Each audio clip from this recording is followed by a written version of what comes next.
Good morning. Ooh, is that an echo? Am I echoing with you, Foxy? I don't have nothing on. I'm like, oh, I just heard him. I was like, girl, you loud. Good You morning, was good just morning, loud. good morning. Good morning, sunshines, and welcome to Women of a Certain Age. This is where me and Foxy get together and just,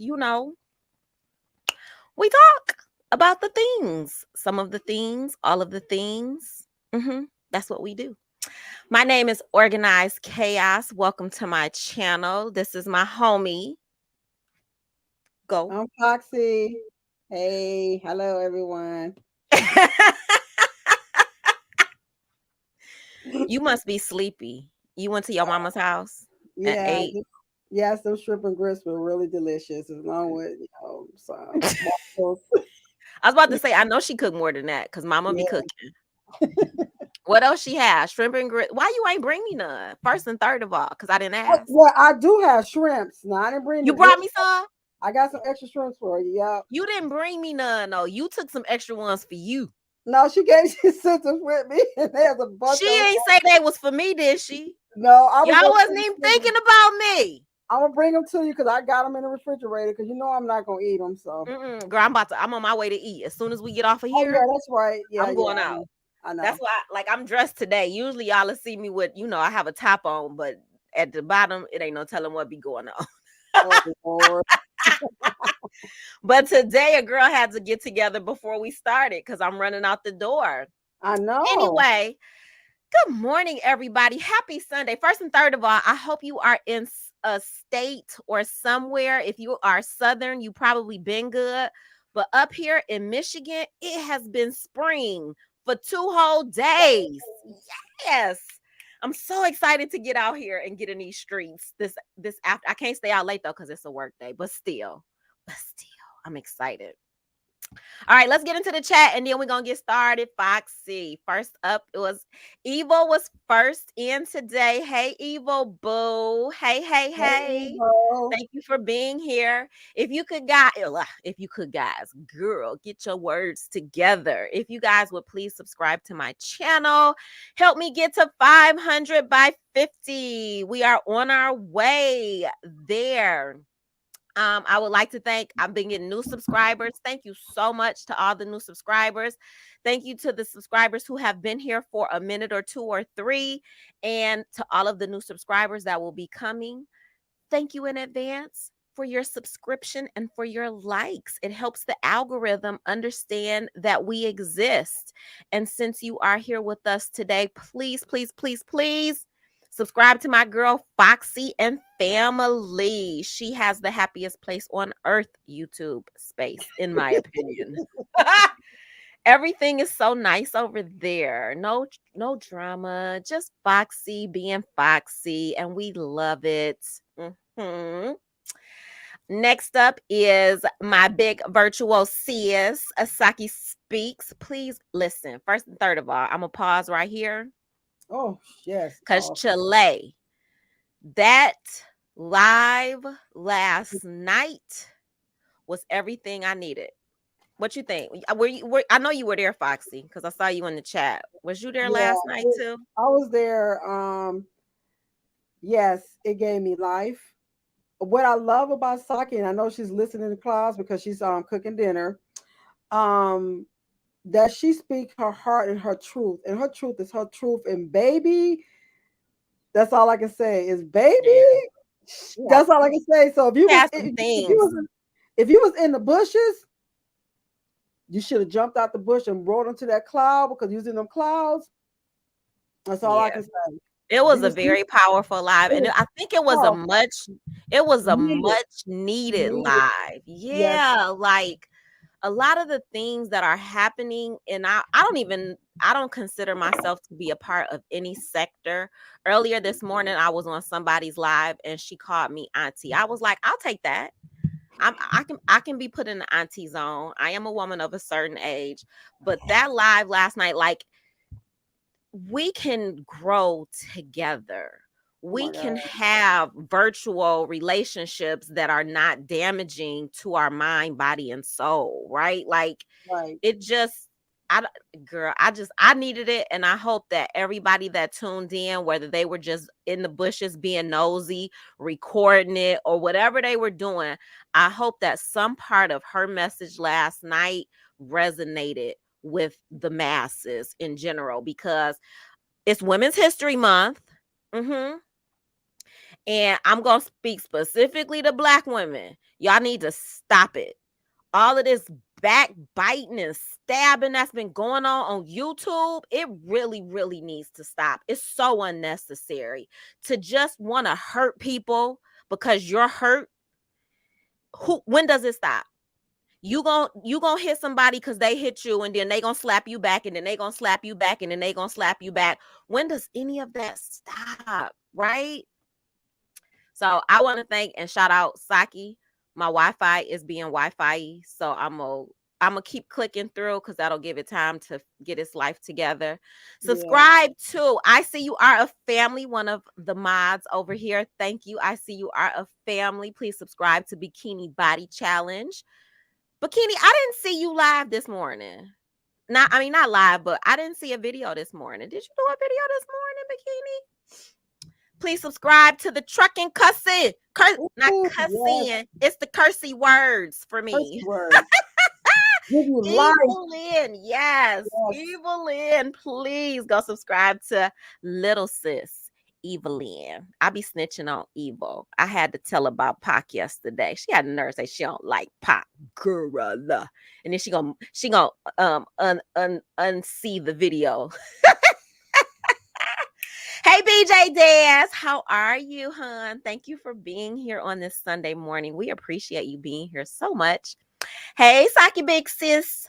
Hey, boo, showing love and listening from the clouds, getting Sunday dinner in order, lovey, but I'm listening. Thank you so much. Tell us what you cooking over there. Foxy is giving love to everybody. Foxy has the ability to mod and be here. I'm not that advanced, so yeah, no. Hey, I See You Are a Family. And Caramelinated, good afternoon, Organized Chaos, Chat and Mods. I'm here to offer support and another like for you. And Caramelinated, we appreciate you so much. Thank you, and thank you. Hey, Learning to Love Myself, good afternoon and happy Sunday to you. Please remember to hit that like button as you make your way into the room. Hey, Cindy White, how are you? Grand Rising, Grand Rising. Everybody is giving love. Evil is laughing. Foxy is giving love. Bikini is giving love. Her heart isn't open. I know, right? Yes, Caramelinated. She puts it out there, and I get so hurt because she just continuously gets her feelings hurt. And we can do better. We can be better. Okay. We really can. Please go check out Big Sister. Saki Speaks. Absolutely. If you don't watch anything else, go watch the video from last night. Watch the live from last night. And while you're there, you might as well go on and watch the FS birth control from today, too. I was listening on my bike and riding at the same time, Chile. Yeah. You can do multiple things. I haven't done it yet. Oh, Bikini! Bikini, it's not the time to be lazy, girl. You about to be at the finish line. This is the month. This is your month, girl. No, ma'am. Evil. Cause I can. I'm bigger. I'm a bigger sister than you, Evil. Cause. Actually, I am feeling tired. Woke up early to go to church. Excuses, ma'am. Excuses, ma'am. Ma'am, Bikini. Leave Bikini alone. She can take a day off. I got your back, Bikini. Bikini did 100 plus days. Okay. She can take one day off. I'm there for you. That's all right, Bikini. Listen to the nice lady. Listen to that nice lady right there. I'm over here like, no, ma'am. No, ma'am. Get it together. We look forward to supporting you on your videos, Bikini. All right, you guys, we are going to get into this. All of the articles that we are going to be referencing today, of course, are already in the description. Hey, Kim Bird, how are you? I am so glad to see you here. Thank you for being here and spending a little bit of time with me and Foxy today. Thank you, and thank you. All right, so I am going to share my screen. Foxy, how we gonna do this? So me and Foxy don't ever have a plan. I wake up, I do a little Googling.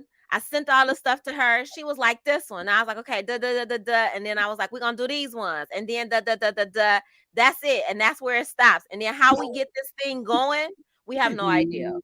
We just log in and be like, okay, girl, let's make this thing work. So we haven't rehearsed. It's better that way. It's open and honest feedback. It really is. Y'all just wait until you get 2 or 3 in the same day. You'll regret agreeing, Foxy. What you think, Foxy? You gonna regret? My bikini, it's okay. I never regret anything. That's Evil. Evil is still up here. Evil in her feelings because we keep talking about her. What? What's she talking about? We love Evil. Evil, look, it's a shimmy for you. There's a shimmy for you right there. Shimmy, shimmy, shimmy, shimmy.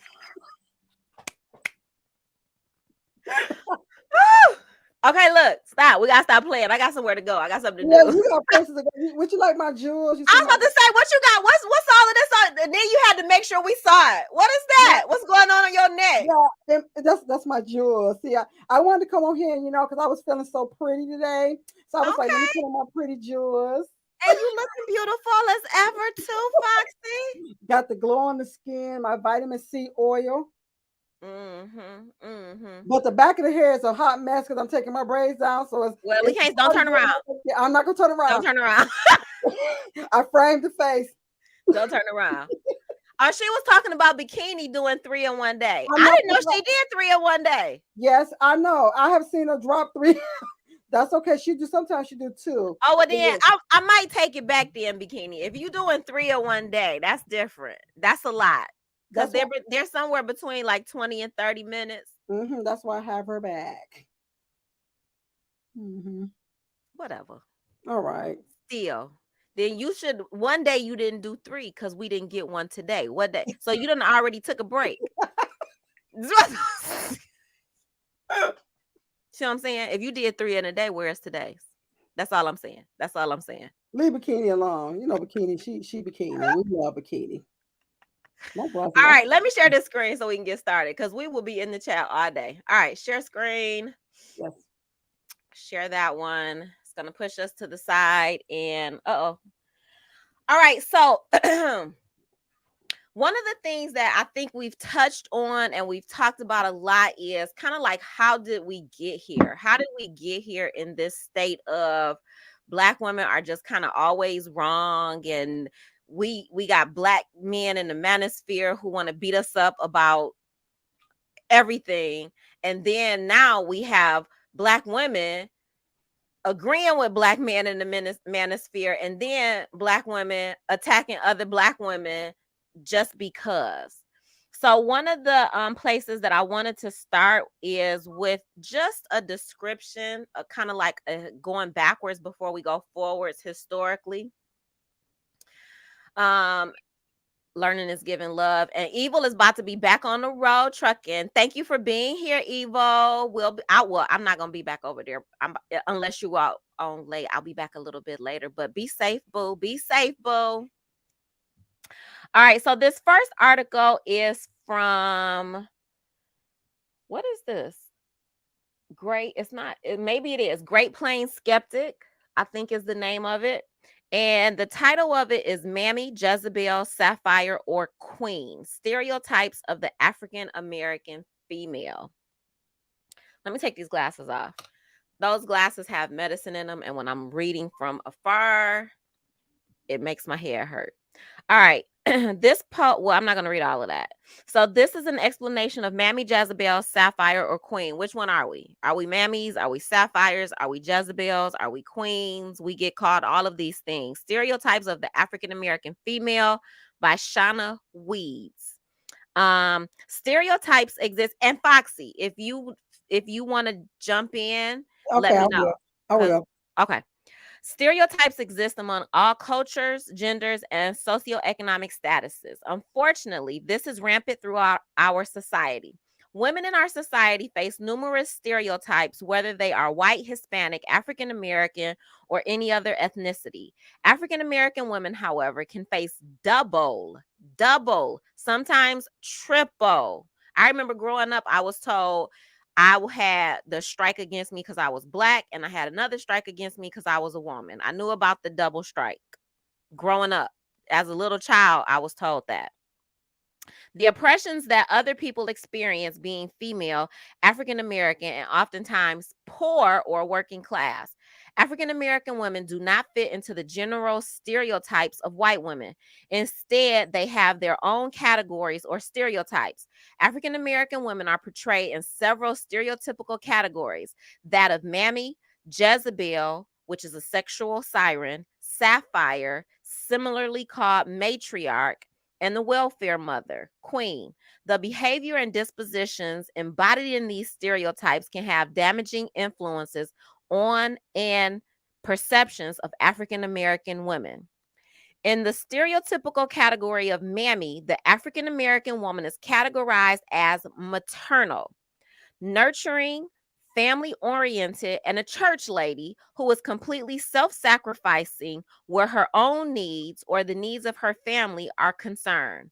The mammy stereotype was created during slavery to bolster the perception of slavery as an institution that not only benefited the purported natural disposition of African descendants, but was one which they embraced themselves. She is characterized as a loyal domestic servant to white people. She loves, takes care of, and provides for her white family over her own, and is delighted in her subservient place in the social hierarchy. Some contemporary examples prove the persistence of this image, including Florida Evans. Y'all remember her? Mm-hmm. Florida Evans, the mother on the 1970s TV series Good Times, and Nell Carter, the housekeeper in the 1980s TV show Give Me a Break. Both characters in these shows were large, deep brown in color, self-sacrificing, loyal, humble, and usually jovial. Derivatives of this behavior can be found in contemporary African American women in what she defines as moral, I can't say this word, masochism. I feel like that's wrong. I know it's wrong. Like the word is in my brain and I can't say it. Masochism. And I want to say it, girl. Yeah, that word. Moral. Mm-hmm. Girl, why can't I say that word? What's that word, Foxy? Masochism. You know how to say that I word? think you did say it right. It's I do believe it is past masochism. Masochism. Schism refers to it because it tells you what it refers to. Like internalizing of the mammy stereotype. So that's what it is. So yeah, Okay. that word right there. When African American women internalize this stereotype, they believe they must be self-sacrificing to the point of complete personal neglect and depletion. Everyone else's needs are considered to be more important than their own. I'm going to go to the chat because I saw a good comment from Bikini. Bikini says, I get triple strikes: Black, woman, and immigrant. Yep. All right, I'm going to skip past more of, that was it for the mammy. Now we are on the Jezebel. The Jezebel stereotype, also referred to as a sexual siren, is characterized as African American women who are overly sexualized, aggressive, sexually promiscuous, uncaring, completely lacking in virtue, and a woman who will use her sexuality to manipulate and deceive. This image also portrays the African American woman as a bitch or WHORE. Oh yeah, evil will help us out with our spelling. Yeah, I'll put it in there for her. I saw her comment. White males foster. Listen to this. When men talk about Black women, especially Black men that talk about Black women, white males fostered this image of African American women during slavery to excuse their sexual abuse and rape of these women. I'm going to say that one more time for the people in the back who denigrate and downgrade Black women. White males fostered this image of African American women during slavery to excuse their sexual abuse and rape of these women. This stereotype was also created to rationalize the sexual exploitation of these women in ways that made them responsible for their own victimization. You ever heard somebody say something about a little girl who is overly developed, especially a little Black girl who is overly developed, that she is acting like she's grown? Or she should know better because she looks like she's a fully developed woman? This was done intentionally. And we have been conditioned as a society to continue this conditioning from slavery. Whew, okay. They used the excuse that because these women were such sexual animals, they couldn't help but get carried away. At that time, African American women were characterized as something other than human. So the assault didn't matter. You got anything to say about that, Foxy? Well, no, because some of the stuff that you knew it happened because you hear the older people talking about it when they get from their ancestors and stuff. And for us to read it, and that's how they felt about us, they call us sexual animals. Where did that mess come from? What incarnations did they get that from? I don't get it. I don't know. It was a way to excuse the brutality that was forced upon Black women by white men. I watched a story the other day. It was a historical story. I can't think of the lady's name, but it took place in Florida. She was a Black woman. She was a middle-class Black woman. She was married and she had children. One day she picked up a gun, went into her doctor's office and shot him. Black women in that day did not shoot white men. He was a white doctor. And this white doctor, they found out after the fact, had been raping her. Yeah. And there was nothing she could do about it. He didn't just rape her when she entered his office to be seen as a patient. It was so bad in the South, and I don't know what it was like in the North, but I know that this was in Florida. It was so bad in the South that white men could and did have the audacity to go to their homes. They could enter a Black home and rape a woman inside of her home. And that's what he would do. And she could not say anything. She could say nothing. She had to take it. And this woman got tired of taking it. And she picked up a gun and she went into the doctor's office to be seen. When they called her back, she shot him. And like, what do you do when you are stuck between a rock and a hard place? What decisions are you able to make if society says you have no autonomy over your body because you're Black, because you're a Black woman? All right, we're going to go to Sapphire.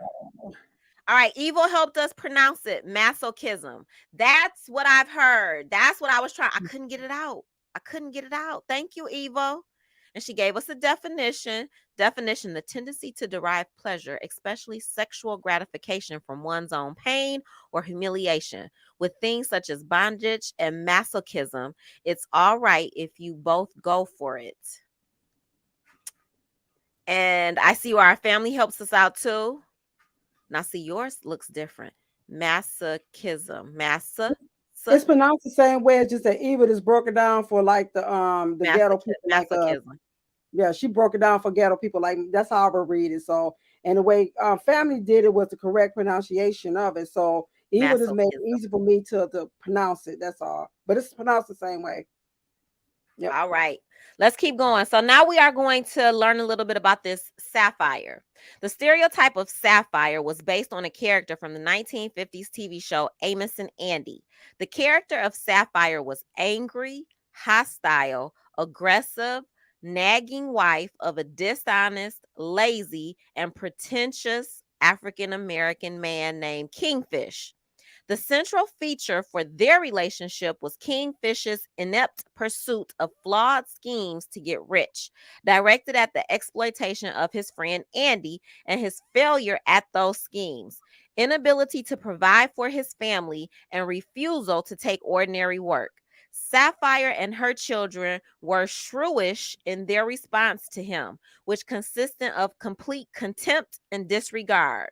Both of these women were presented as the successful breadwinners and as angry, castrating women when the cultural norm was to be the opposite.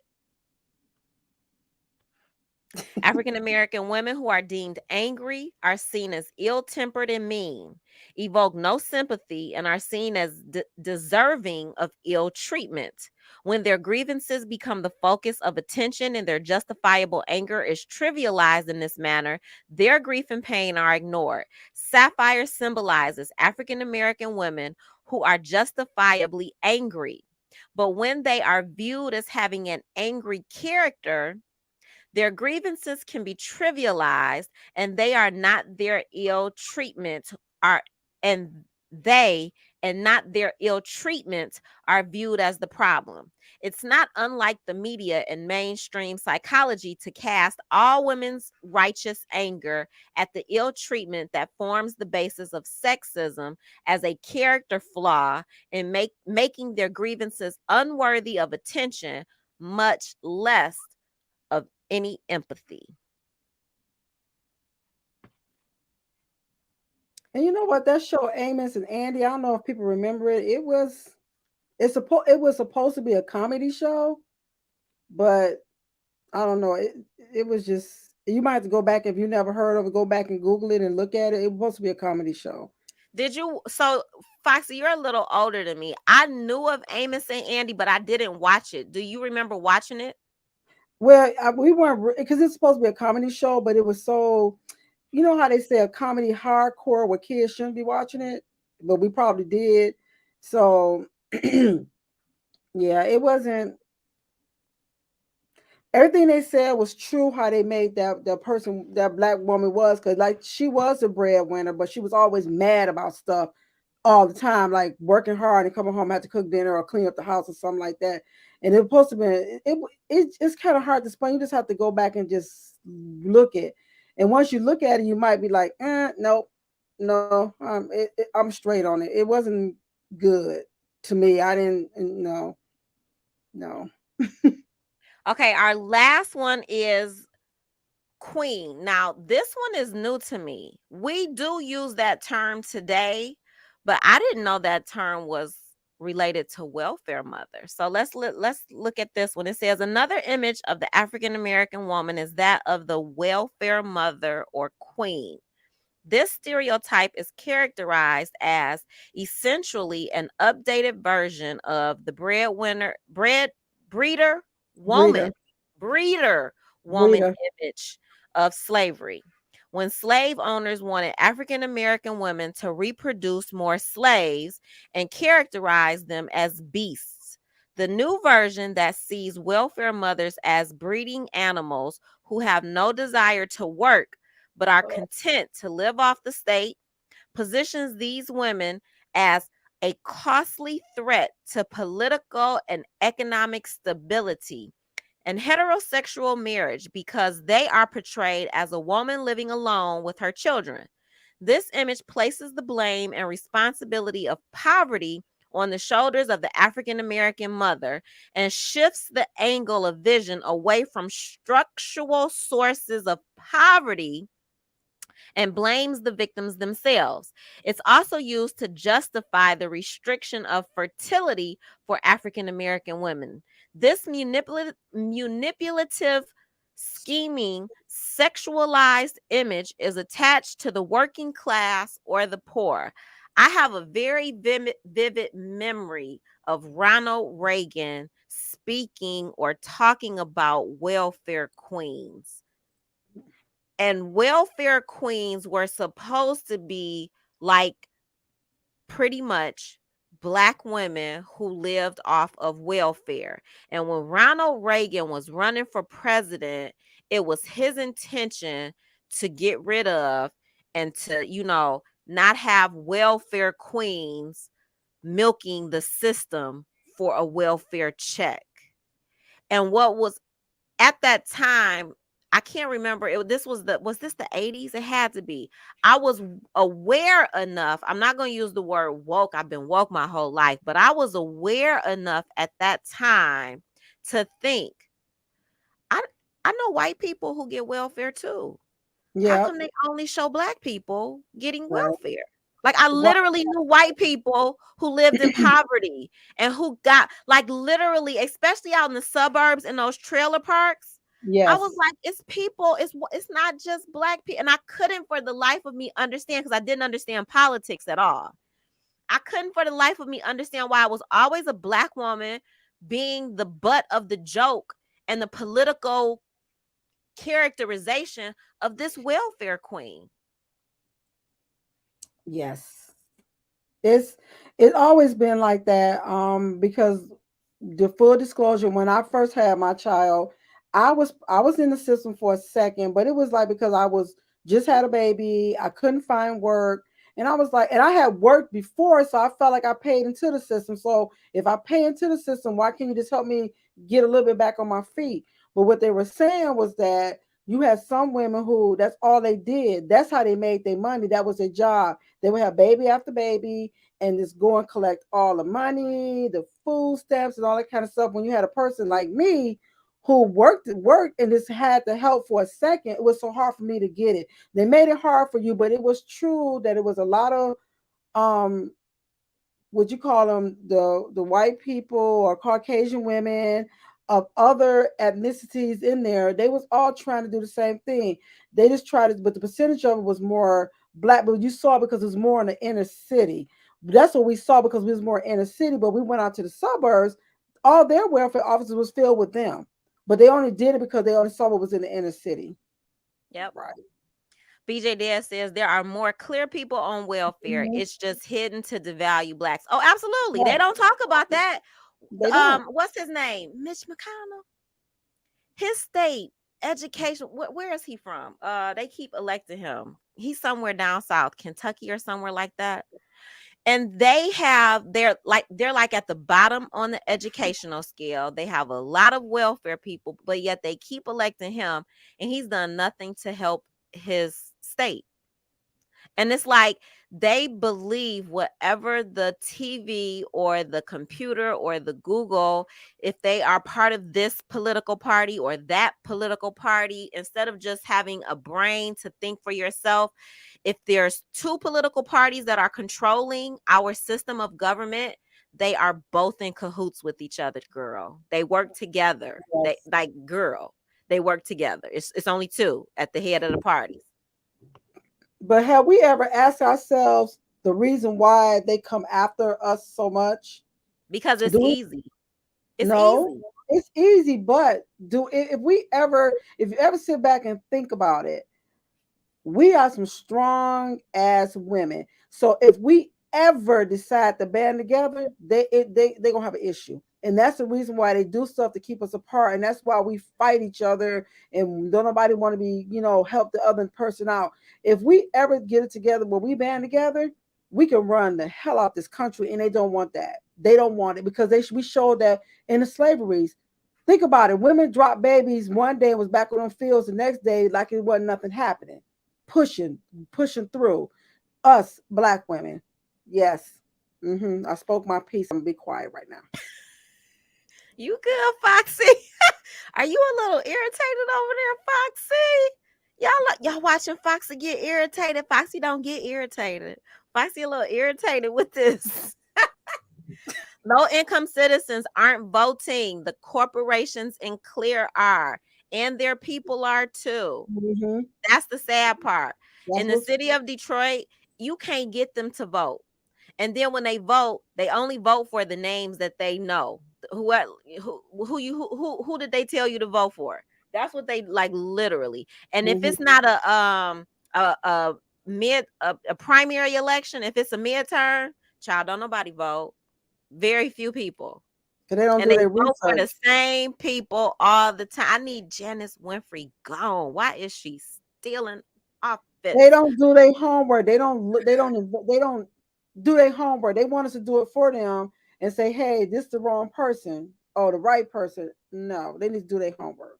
Yeah, but just like Evil is saying, they got corporations. So when you get to be the mayor, those corporations are going to get behind him. And whether he's doing a good job, the same job as the previous mayor, or worse, it doesn't matter, because he's got those corporations pushing him on, saying that, oh, he's the greatest thing since sliced cheese. Oh, you can grill him and he's great, right? Like, they just keep pushing and supporting. And that's all the media will pick up on, is those positive messages. And it's like, why do I still see vacant houses up and down all of these streets? Why are there big craters in the roads all up and down the streets where you about to have an accident because you can't even drive straight because it's a whole pothole that's about to swallow up your car?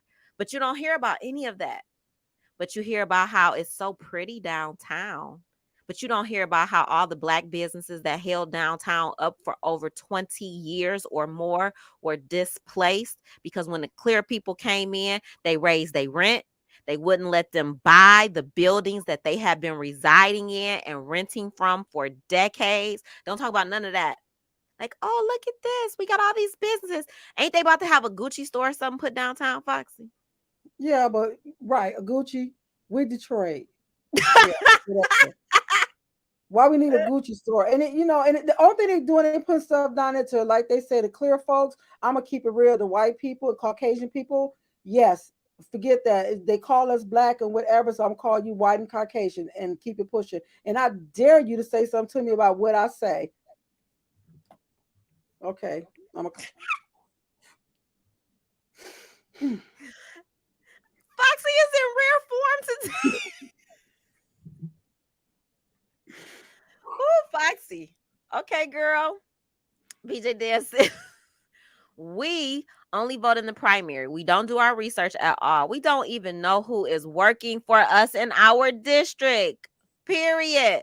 The problem is we do nothing. We don't do anything. We don't raise hell. We don't say nothing. We just take it. Take that, take that, take that all the time. Evil says they're patting the politicians' pooches. Oh, absolutely. Absolutely. Yeah, that part. Pooches, pockets, all of the P's. We know what you was talking about.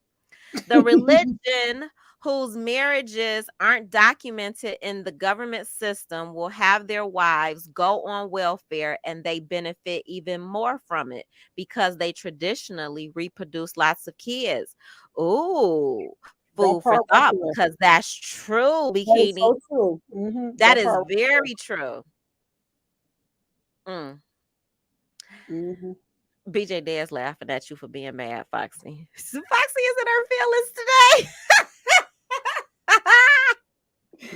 I knew, but you know what? When you said this part, and we was talking about it, like giving the Black man some love, and then when I was reading the articles, I'm like, this is about to piss me off, and I was like, but we need that. And the reason that I wanted to start here is because when all of these Black men come out with their talking points about Black women specifically, I don't understand why you haven't done the research to understand what you're even talking about, and why you are feeding into this false narrative about what we need to do and why we don't have a man and all of this. Like, you are literally using talking points from slavery. Facts. Yeah. And you don't even see that white people did this to us. They conditioned all of us to believe this stuff was true. Because I'm not going to lie. Before I got a little bit older in my age, I used to buy into these stereotypes too. I would be in high school and I would see another little girl my same age who was probably a little bit more fully developed, and she would have on a skirt. I'm like, girl, you need to pull your skirt down. You know what I'm saying? I'm like, but as I grow up and as I, am an educator and I look at other kids, I'm like, kids are kids. They don't get dressed with the idea that they are going to be enticing to somebody else. They just trying to put on fashionable clothes, whatever the especially today, whatever they see on social media. They just want to put the clothes on that they see these people wearing. They have more outside influence than ever. And instead of demonizing these girls and telling these girls they fast and they hot tail, we need to talk to them. And the men need to be talked to too. Like, stop putting these girls into these boxes where you feel like because she dressed a certain way, you have the right to touch her or you have the right to violate her because she asked for it or she wanted it. If she's under a certain age, she can't want nothing because she don't know no better. And if she's a grown woman dressed a certain way and she don't give you permission, it's an absolute no. And she can dress how she want to dress. Right. All right. You got something you want to add, Mad Foxy, before I go to the next article? No. No. All right, our next article, I'm going to close that one out. It's coming from Ebony, and I made it bigger just so we could read it all together. Black Love or War, a comprehensive look into the impact of racism on dating and relationships. This was written November 10th, 2021. So it's been less than a year. Y'all know I like the current events of it all. Fans of the movie Love and Basketball can testify to the collective heartbreak felt when Quincy McCall, Omar Epps, dunks on Monica Wright, Sanaa Lathan, to win the final game that would decide the fate of their union. As Wright walks away in grief after losing both her guy and the game, McCall calls out, "Double or nothing," to profess his love for her despite being 2 weeks away from marrying someone else. While few of us will find ourselves battling it out on the basketball court, desperately trying to win at love, many Black men and women find themselves in a fight to find the one. Although some self-help books and online relationship experts will have us all believing self-development is the only cure for the distance between Black men and women seeking companionship, the issue is far deeper than that. In fact, Diane Stewart, Associate Professor of Religion and African American Studies at Emory University and author of Black Women, Black Love, America's War on African American Marriage, delves into how slavery and racism historically prevented and disrupted Black marital unions and continues to plague the Black community and Black relationships today. I wrote the book because I could not find any other materials that comprehensively addresses what some perceive as a crisis in African American love, dating, and marital relationships today. What I mean by this is many authors and pundits treat the low rates of romantic partnership and marriage among Black women as a personal issue. I can't tell you how many times somebody has said to me, "You are so cute. Why are you single?" Okay, you should have told him because I want to be, damn it. Like, it's the most irritating thing. Why am I single? Because I am. Just because I am. Why you ask stupid questions? Because you are. My book elevates the issue of the level of civil rights, explains Stewart. So so I didn't copy and paste today, y'all. So y'all get all the ads. So this goes back to the Middle Passage and slavery. Because again, you cannot have a for real conversation about where we are today if you don't go back and figure out where you came from and how you got here. That's all I'm saying. I'm a history teacher, so that's kind of what I believe. Period. As official King Payne would say, periana to the period. The capture of Africans during the transatlantic slave trade during their prime years for marriage and companionship displaced potential relationships that could have built familial foundations. As partners disappeared into the oblivion with no closure or explanation of where they were going except that they would never see their loved ones again, Black families had to adapt to this new, extremely traumatic normal. We were snatched away. We were conditioned to deal with it. Men and women and children were taken and families were torn apart. And that trauma still is in our DNA because we have not, as a society, done the work to address it. I guess I'm getting mad today too, Foxy. Get mad. Chile. Let's go to the chat. That really is a foolish question. People still ask that question as a grown woman. They do, BJ Des. Like still today. Like, girl, if you don't leave me alone, I done been married. I done been in relationships. I know how to do all of those things. I know how to do all of those things. When the time is right, I might get married again. If I don't, life goes on, baby. Baby, I got a whole life out here. I be doing all of the things. What? Why am I single? Is the goal to not be single? Is that your life goal? That's not my life goal. If it happens, it happens. And I get that that's some people's goal. You just want to live to be with somebody. I like both. I like living. And if I get to be with somebody that works well with me, that's cool.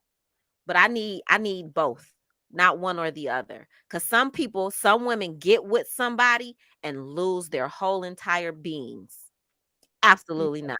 Not on my watch. Not with this being that I am today. My ancestors said, absolutely not, girl. No, ma'am. No. Bikini says, Black people eyes are opening up. There are a growing number of Black people who are managing their finances better because they are being educated by major media platforms. I commend them for that. Absolutely. Absolutely. Yes. Or you must be crazy. That's why you say, girl, listen, Eva, you know that's what they looking for. They want to ask me, you so cute. What's wrong with you? Like, that's really the question. You not cute because why are you single? You cute, girl. What's wrong with you? Chalet. However, because the system created and built a certain way, it causes a great percentage of us to not be able to go past a certain level. I agree. All right, let's continue on. They arrive to a hostile new world and find themselves navigating oftentimes what they called abroad marriages because many women and men who were married did not live on the same property, says Stewart. The image of the large plantation with hundreds of slaves was typical in the Caribbean, but not in the United States. By 1860, less than 1% of slaveholders held 100 or more Africans in bondage. I'm going to say that one more time.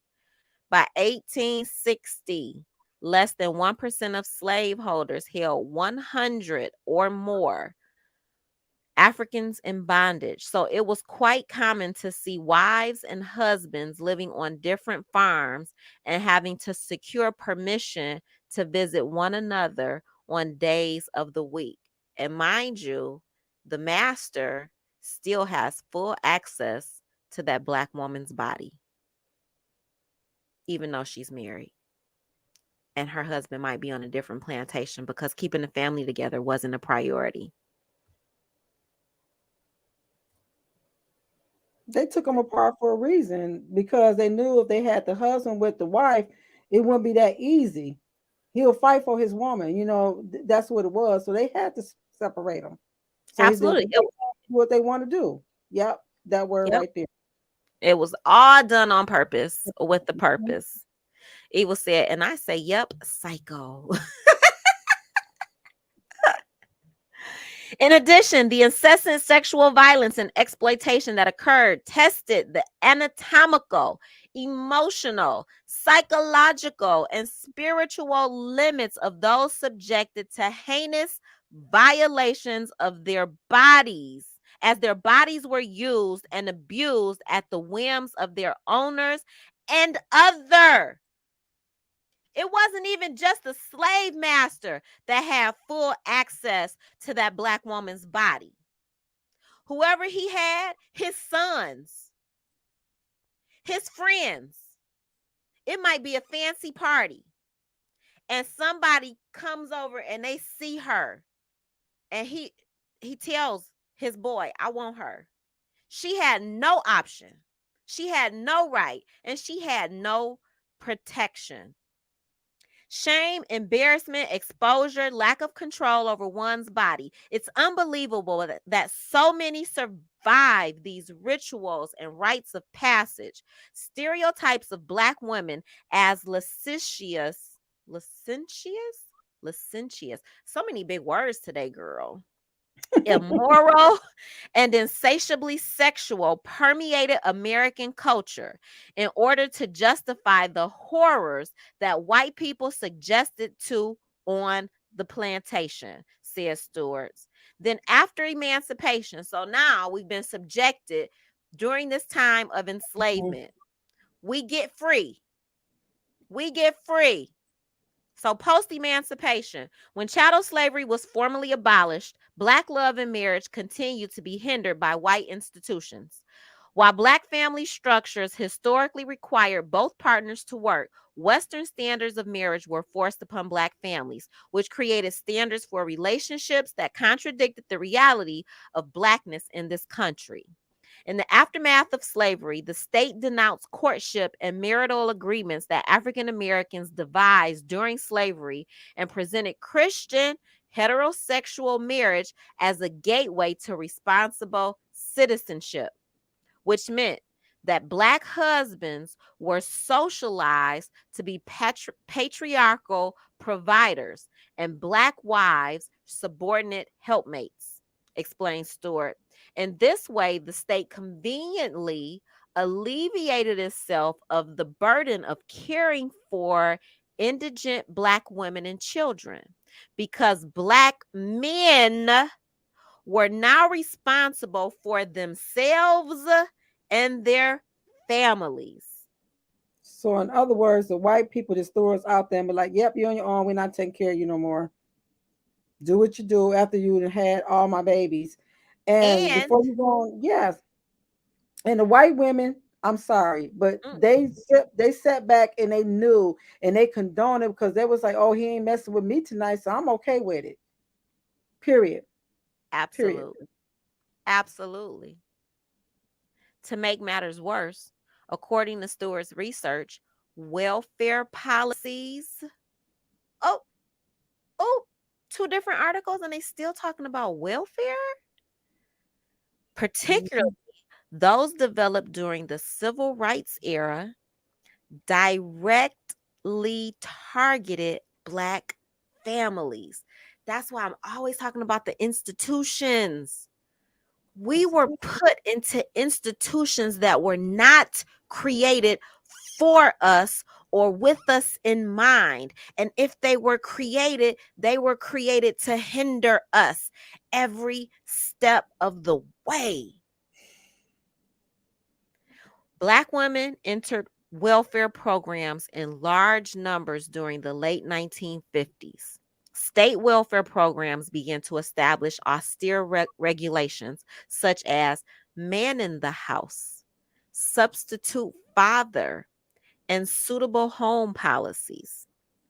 It would be these policies that would create an unprecedented displacement of Black families, with men being forced to leave their homes to ensure financial stability. So they done let you be free. They didn't give you any resources when you became free. You were not allowed to be literate while you were being held captive. You get free. There is no support system for your freedom. And then a Black man is told your job is to support your wife and your children. But so I was to go work on that train in the mines for months on end and just send them back a check. But if you send them back too much, then we're not going to help them with the welfare. What? What? You just stuck on a little hamster's wheel. You just chasing. You just chasing stuff now because what do? Right. These policies wreaked havoc on Black families because local welfare offices sent social workers to visit welfare recipients' home, often Right. unannounced. And anyone in violation of these policies were disqualified and denied benefits. These policies ultimately controlled the sexuality of Black women and Black men and deprived poor African Americans of the pleasures of romantic love, courtship, and spousal support. Benefits were denied to Black families and only available to single Black women with children. The system was set up this way. This made it necessary to enter into an open and healthy cohabitating marriage or to lose benefits that were necessary due to enforced poverty. Black men were shut out by these policies as Black women were devalued by welfare queen stereotypes. Rooted in slavery, myths circulated of Black women who had too many kids because they couldn't control their sexual impulses. These stereotypes seeped into the consciousness of some Black people, leading to a deeper disconnection that still exists today because nobody's gone back to look and to do the work to unpack how the fuck did we get here? Why you so mad at me? Why am I so mad at you? What can we do? Because it's bigger than us. It's bigger than this moment in time. It's bigger than the year 2022. This is historical. This is called conditioning. And now we have taken that conditioning to a whole nother level. And I'm watching it play out on YouTube. And it is killing me. I don't even want to say I'm sad. I am confusion. Confused and very disappointed.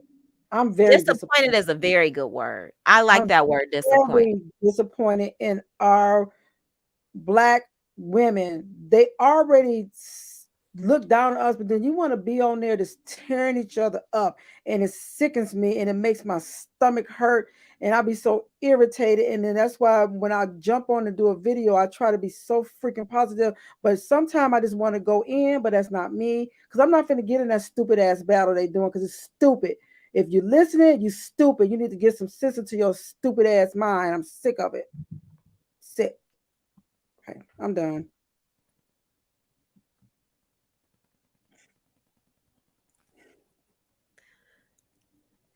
Angry Foxy. This is Angry Foxy today, y'all.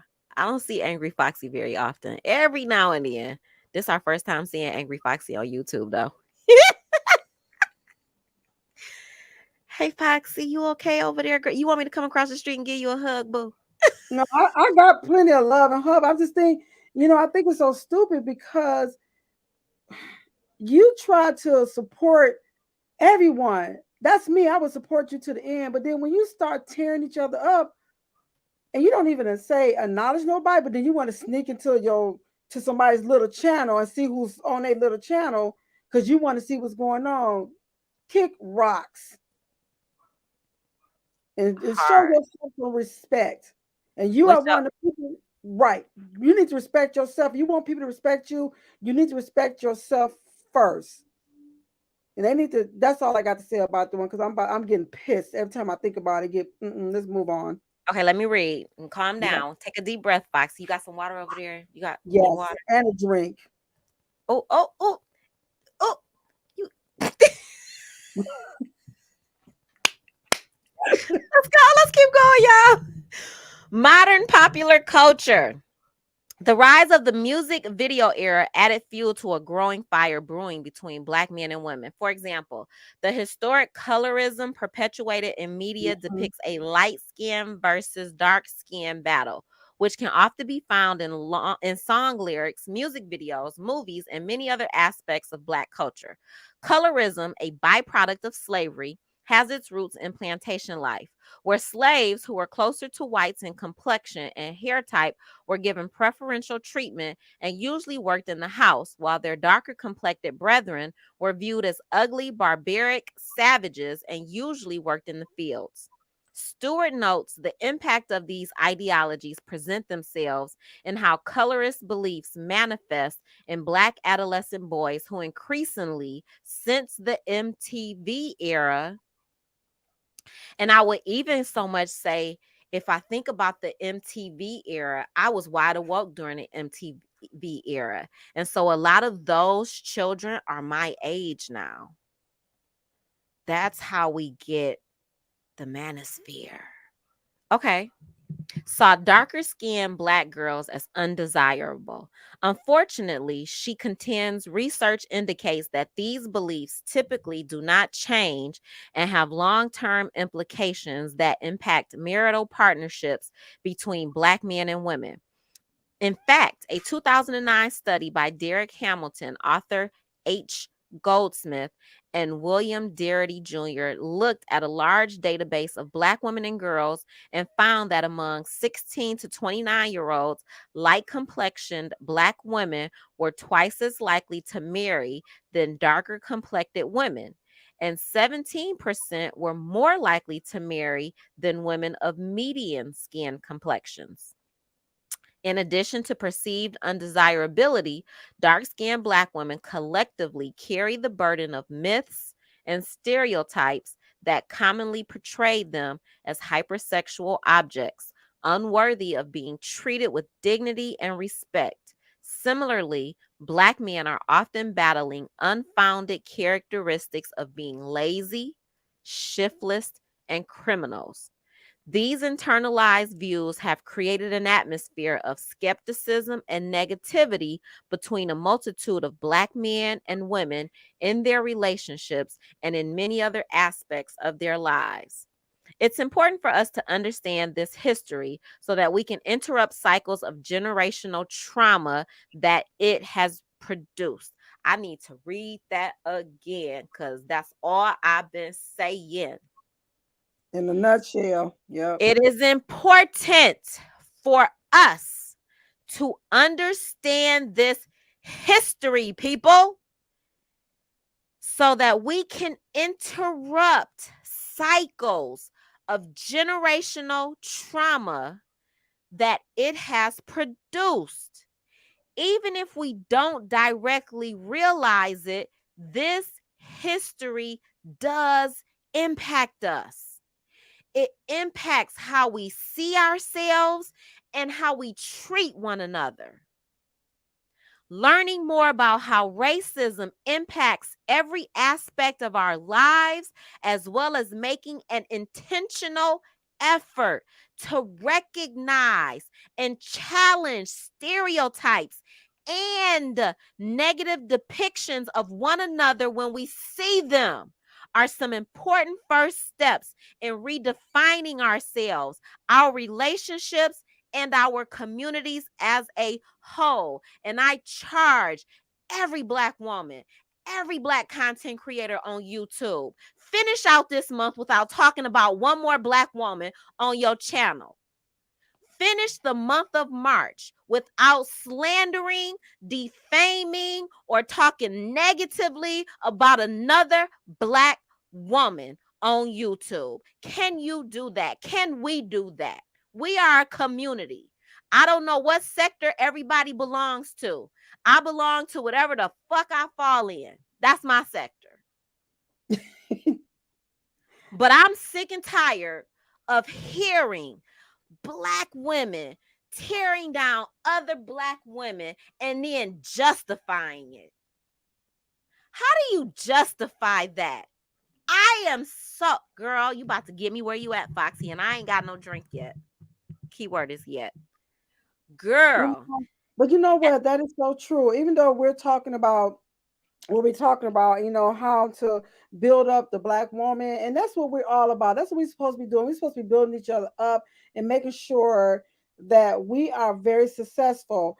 And when you listen to, like, and like, we're fairly new to YouTube. So we go on people channels and we listen to what we like. And I don't follow other people because you like that person. I follow that person because that's the person I want to follow. So it's none like that. But when you got people up there tearing everybody down, so all of a sudden you jump ship because you want to be with that other person, that's not right. What happened to getting to know a person before you start following what somebody say about them? How do you need to get to know that person first?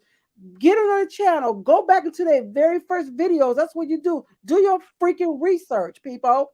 And all you gotta do is stalk. Just stalk people and look at their old videos. Look at some old content. And you'll see where they are, because it's not right that they tearing each other up. And it has made me want to curse. And I'm trying to not curse for the month of March. You picked a hell of a month.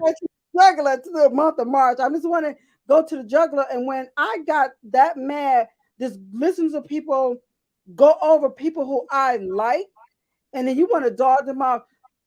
Go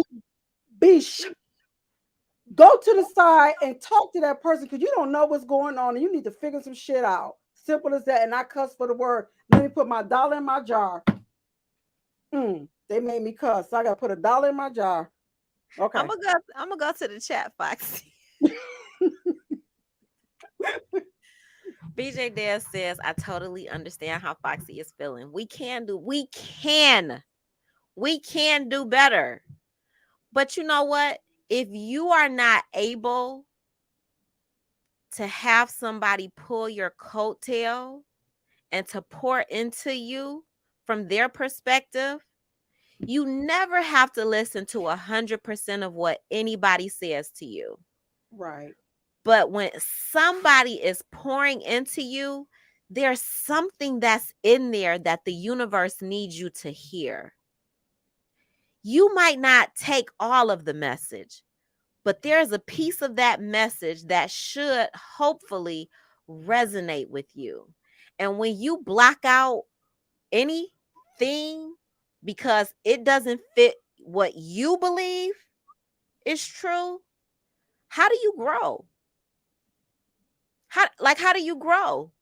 Or do you only grow with what you off of you? Because you're the smartest person in the room. I don't ever want to be the smartest person in my circle. I don't ever want to be the person that knows every single thing. Because if I am, I can't learn from my people. If I am, they not feeding nothing into me. They just hanging on because I'm the smartest person hanging around them. Who wants that? Who wants to just always, whatever you say, that's what we gonna do today. Whatever you want to do. Don't nobody ever tell your ass no. Don't nobody ever say, we want to do this today. Well, let's add that, like where is growth? When does the growth happen for you as a human being? Because they just need one person just to feed into the negativity and all the stupidness and all the craziness, and they just take it and run with it. So it's always the weakest link that they get into in their section. If you get that weakest link and that person don't know how to think for themselves, then you're gonna run with it. You're gonna run with it, and you're gonna just keep degrading and degrading and degrading and tearing us apart. They keep tearing and tearing and tearing until there's no more yarn to freaking tear nobody up. When does this crap end? It needs to stop. And it's just so heartbreaking. It's so heartbreaking because people, we all have feelings, and I get it. Shit make me mad all the time. But then I'm gonna tell you, look, Organized, I didn't like what you said. You know what? And we're gonna talk about it, and we're gonna move on from that bull crap. And that's what needs to happen. They don't know how to do that. They want to pull people up on panels, but they can't control their freaking panels. Pull up the right person. You're not pulling up the right person. I dare you to pull me up on your channel. I dare you.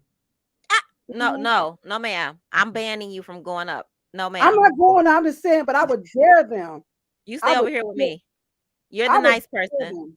But see, and that's what they. And if the nice person is the one, but get them in their right spot, I dare them to come after anybody who I love and care. Foxy is on one today, y'all, and it's Women's History Month. She mad. She been watching. and she been quiet, but she mad. And me and Foxy kind of talk offline. I don't have anybody else I can talk to about YouTube. So if anybody, let me tell you that I'm gonna say this first, third, and fifth of all. If anybody ever say something I said about somebody on YouTube, that's a lie. Because I don't talk about YouTube. Don't nobody in my real life even care about YouTube except Foxy. We don't go in the chat on nobody else's channels and talk crap about nobody else. And we don't go back and say, hey, Organize, guess what they said about you? That's some bullshit. If you heard it and you didn't stop that shit in the chat, shame on you. And I really try to be, I just started like probably within the last few months, like being in chats. And if I feel like or see the chat is like just, I try to exit stage right. Like, you know what? This is not where I need to be right now. It's just it's not necessary. And the pile on effect of the chats is just like as soon as the information is out there, then the chat is like, yeah, I agree. Down with their head. They're the worst thing ever. Like, what they do to you? Right. Instead of saying, I know, and you could be that one person be like, I disagree with you. That's not right. And then the chat goes, but that's the problem with this mob mentality that's been created, especially on YouTube. Because if you do say something, then the chat is about to attack you. Bring it. Oh, okay, Foxy. Oh, Miss Mike. Hey, Miss Mike. Thank you for being here. We appreciate you for being here. It's a Sunday and you are at work and you're listening. And I appreciate you. Foxy appreciates you. Yes. I copied the information from the article and put it in the chat because I just wanted it to scroll across the screen in case somebody missed it. It's important for us to understand this history so that we can interrupt cycles of generational trauma that it has produced, even if we don't directly realize it. This history does impact us. It impacts how we see ourselves and how we treat one another. Right. And that's a good thing to put in there. I'm glad you put it in there because we need to, it speaks volume. We can stop right there and that's it. That speaks volumes. Bikini says they don't give a fuck sector. I don't have a sector. I remember when I first started being consistent with content, I was like, what's my sector? What's my niche? Shit, girl, you don't have one. You random. You are organized chaos. You are all over the place. And we love it. And it's gonna be what it's gonna be. I ain't trying to fit my square into a round hole. It don't fit. I don't fit. I don't fit. I am who I am. And you are. And you know what's another thing is that when they get somebody really off their character, somebody get pissed off, like somebody like me, they need to sit back and start thinking. Like, wow, we pissed off the most person that's so happy and go lucky, and they'll never say nothing because I'm not gonna be in your chat agreeing with you, but I'm not gonna drop in your chat and be like, you know what, you stupid. But what I will do is sidebar you if I can. That was just wrong. And then once you sidebar somebody, I noticed that they still call you out. Girl, you can't even sidebar people on YouTube because all they gonna do is take a screenshot and then try to change the narrative and say you was in my DM. I got receipts. Like, I have never seen such crazy shit ever in my life. In my real life, I'm like, who the fuck lives like that? Like, you record every conversation you have with your friends. Yes. You take pictures of all of your friends' text messages and DMs. Like, what the fuck is wrong with y'all? Who created all of this receipt having, like, damn, I keep my receipts for my tax purposes, not to post it on social media. I ain't got time to be all of the crap we be chatting with each other. I ain't got time to be screenshotting that shit. Damn, I gotta put another $1 in my job. I messed up. I done lost $3 today. Okay. Okay, let's get you off of here, Foxy, because I don't want you going broke before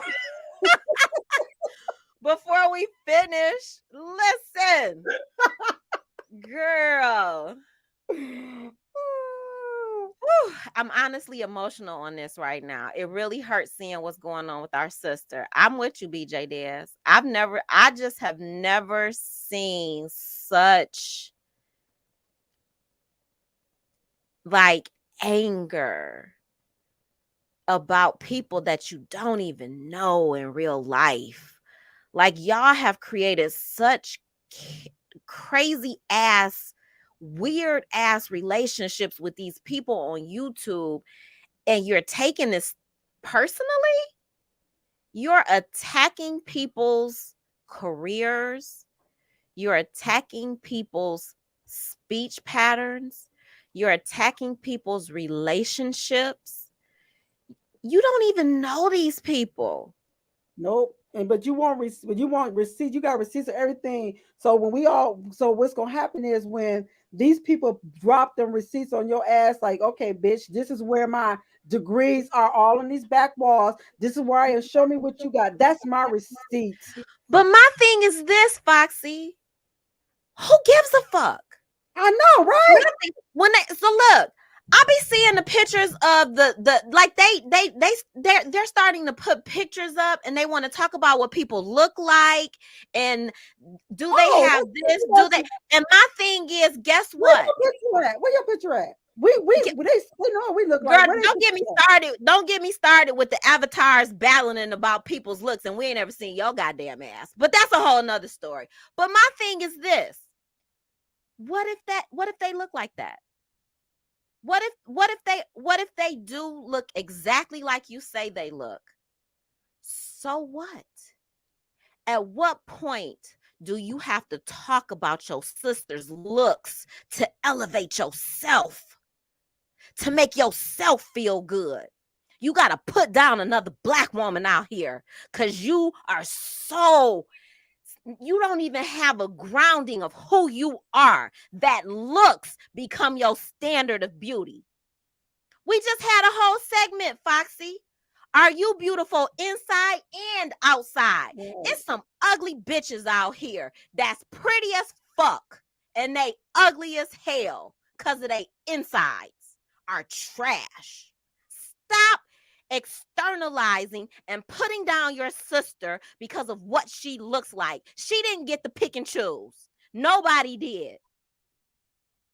Nobody got to pick and choose. And if you ain't got the dollars and the coins, you can't fix what you don't like about yourself. Some of us are stuck with it. And you know what's crazy? That I noticed that when you start following certain people, and then you follow certain people and they follow you back, they will unfollow you because you following that certain person, because they just followed that person because they was all in with that person, and you was part, and that person was chatting you up in their chats.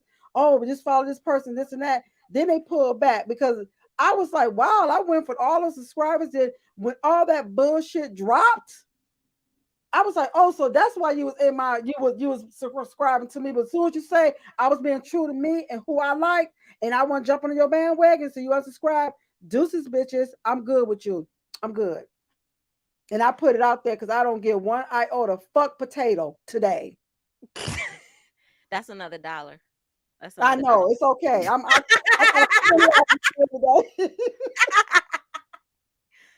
More dollars. Your dollars ain't making sense, Foxy. You about to be broke, girl. It's okay. Well, it's gonna be worth it today because I've been holding this in. I needed to get it out, then I'll be good. Absolutely. Mm-hmm.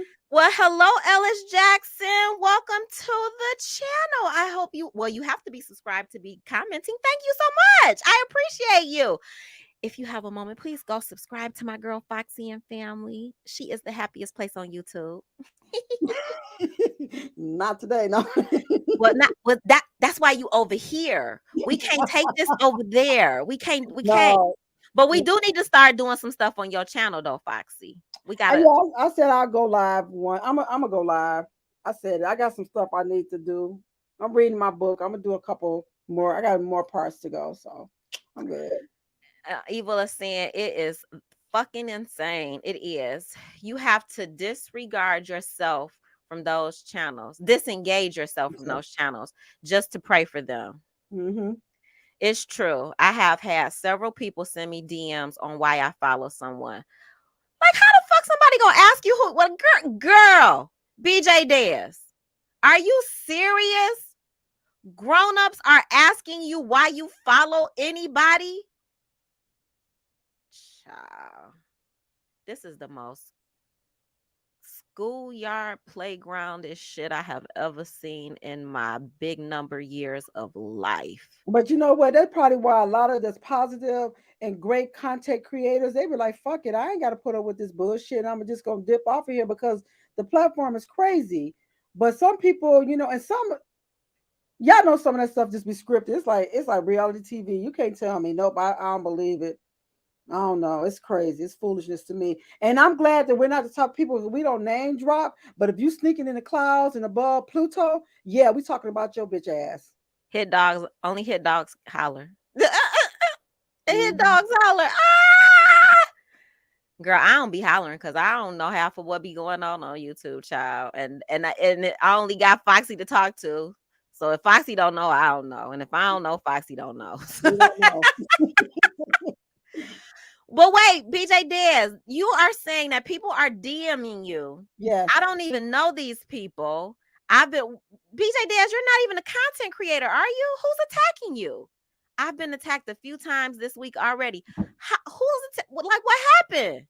Attacked for what? Because you are on people's channels? Like what? Girl, are you serious? I didn't even know. I didn't even know that. She felt safe over here to come out and tell us that. I know. I appreciate you saying that, BJ. But like, you're not even a content creator. Make this make any sense to me? So they are also attacking subscribers.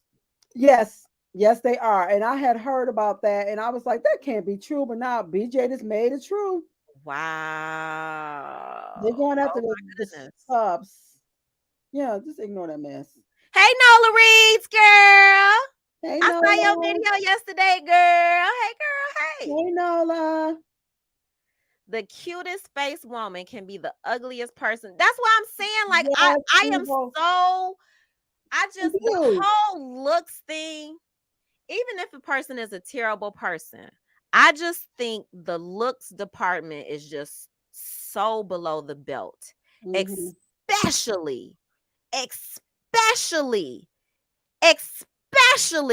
if you don't show your face.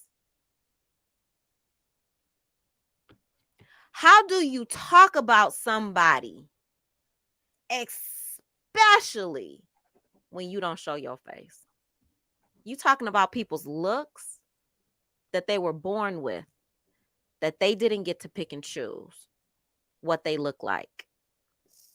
Yeah, and that goes to show you that for them to even make comments like that, that they was in that person's personal space, so they know what the other person looked like because they know them personally. That's some bullshit. And then like we get some people don't want to show their face, and I'm cool with that. But they attacking other people who don't show their freaking face. That's what I'm confused about. That's the part. Like, I'm cool with the avatars. Like, some people feel comfortable camming up, some people don't want to cam up. That is totally a choice that you make, and that's fine. Because I'm not really here. Most of the times, I'm not even looking at the screen. I'm multitasking. I'm working, or I got a break, or it's the weekend and I'm chilling and I'm doing some other things. So a lot of times, I'm not even staring at a screen, right? But to not, I don't understand. I don't understand. Like, I just be confused, and I'm like, maybe it's just me. But it's not just me, because this is our first time talking about this. So it's not just me. Okay. And we talk all the time, and we didn't talk about this. We haven't talked about this. No, because we was keeping that shit close to the breast. Because what's the point? It's just confusing. Yeah. But I didn't know people was attacking subscribers. I had heard about it. I don't know subscribers that have been attacked until BJ Dez said she was attacked. And then people who don't show their face are attacking people who do show their face, which makes no sense to me. I don't understand any of the things. I can't lie. This is evil. I can't lie. I remove people that follow messy channels because I don't want it that close to me. That makes sense. That makes sense, Evil. We agree with that one. Yes. Messy IG pages. Yes. So I'm gonna tell you one of the things that I do, Evil. I'm not very active on IG for the most part. I might post maybe once or twice or so every now and then. Instead of unfollowing people, because I know that's a big thing to see. Did she unfollow you? Did she unfollow you? I just mute people. If you mute them, you'll never see them again. And that way, for all of the people who want to know, are you still following this person? Is she still following you? I keep everybody that I follow on IG. I just mute people who get on my nerves and irritate my soul. That's all. Yeah, I mean that part right there, but no, Foxy is a different creed. That's that Pisces coming out. I'm gonna subscribe to you as I'm gonna let you know I'm not following your ass no fucking more. And I want you drop it to my DMs. I'm gonna tell you why. Because I want you that bad. Yeah, come on, bring it. And I'm in that bring it mood right now. So you want to mess with this girl today or whatever, bring it because I got something for you. And my words can hurt you long, deep, and continuous. Bring it. Mm-hmm. That's evil. You know, evil be high headed. Evil be like, bitch, bye, bye, get out of here, fuck out of here.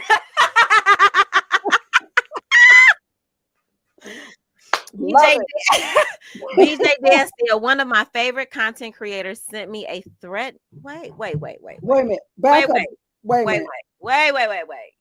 Wait a fucking minute. What the freaking fuck? One of my favorite content creators sent me a threatening DM because I follow someone they don't like. It hurts me, and I was a bit messy with subliminal messages in certain people's chats, which I was wrong. I'm gonna go down here to this in the BJ Daz. I am a good person, but YouTube has me a bit out of character. Yeah, I could see how that could happen. And you know what, BJ Daz, just to say that you're somebody who you thought your favorite content creator, and you probably was all in for them, and they knew that, but they did that to you because you follow somebody who you want to follow. It shouldn't even matter. And you know what? Guess what? They better off out your life. So control alt delete their ass. That's what I'm saying. You don't have to follow that, but that's what Foxy would do. Control alt delete their ass. I think I just don't understand a threatening DM. A threat, like maybe my age is too old and I don't understand what is happening. I'm just trying to read this and put this into context. No, one of my favorite content creators. So this is somebody that you support, BJ. Yes. You support them by subscribing to them, and you support them by liking them minimally, which helps the algorithm on YouTube. And I'm not sure, but you could have also supported them financially with a super chat or with a Cash App or a PayPal or a Zelle or whatever is used. Support is support. A like and a view is support. A like and a subscribe is support. So somebody that you support, one of your faves, threatens you because you can't have multiple people that you follow on YouTube. Wow.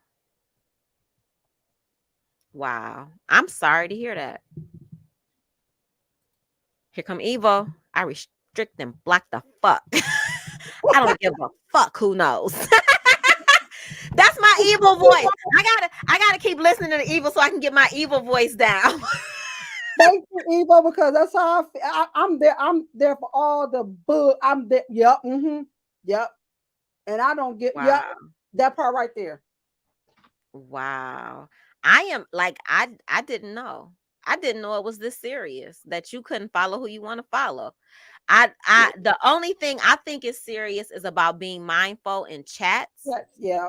That is really important, like to me personally. But other than being mindful in the chat and knowing where you at and who you know who y'all talking about, because I think sometimes some people comment in chats and don't know who the content creator might be talking about, right? Like it could be a miscommunication. Yeah. I have seen that. We both have seen it on people and being in people chats like, oh my God, they don't know who they're talking about and they just oblivious to what's going on. And then that's why when you look, because like I said, it was a bunch of people that I subscribed to, and I was like, oh, I really like them until I start seeing the messy ways till they like they said the true colors come out because the honeymoon phase was over, and they let them see. They showed me who they really were. And I was like, oh, so no, I can't. I don't like that. I don't like the way I felt in being in there. And I'm like, oh my God, this is evil. No, nope, can't do it. I like what you said though. I like you said that honeymoon phase.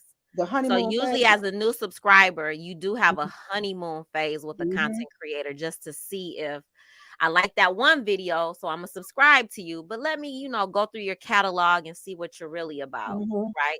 And I agree with that, and I understand that because the honeymoon phase, because I don't believe a content creator is going to always give you what you need 100% of the time, and they might also say something that will ruffle your feathers that you don't like. Right.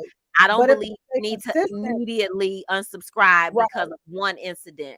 But if overall, if it keeps coming and happening, then that's exactly who they are. They're being who they are, and then you need to make a decision if that's who you want to follow. Right, because to me, YouTube is based on, it's an entertainment thing, it's your opinion, and everybody is free with their own opinion of what they're opinionized on. It doesn't matter. Your opinion is your opinion. And I respect your opinion because your opinion might be something I might not agree with, but because it's your opinion, I'm not going to say, oh, it was wrong. No, it's your opinion. That's why it's called opinion. I don't have to agree with it. But when you start attacking people for no reason, because you didn't got pissed off, because you don't like what this one person said, because you like the blue color and I like purple, because you didn't agree with me that the sky was purple that night. So we fighting now. We fighting it out. We duking it out on YouTube, and everybody sitting back laughing at us because they knew we was good friends. So it's some people true colors have really came out, I would say, within the last couple of weeks, and it's daunting. It's like I have to. I didn't know what the hell doxing was, and I was like, "What is that?" You know me, I'm slow. I was like, "Oh my God, is that what people do to other people?" And and you know me, I'm like, people just need love and hugs and rainbows and unicorns. That's what I'm thinking. That's what I'm standing out. And then as I kept listening, I was like, "No, this bitch needs to be cut in her throat. She needs to be choked. She needs to be choked, choked."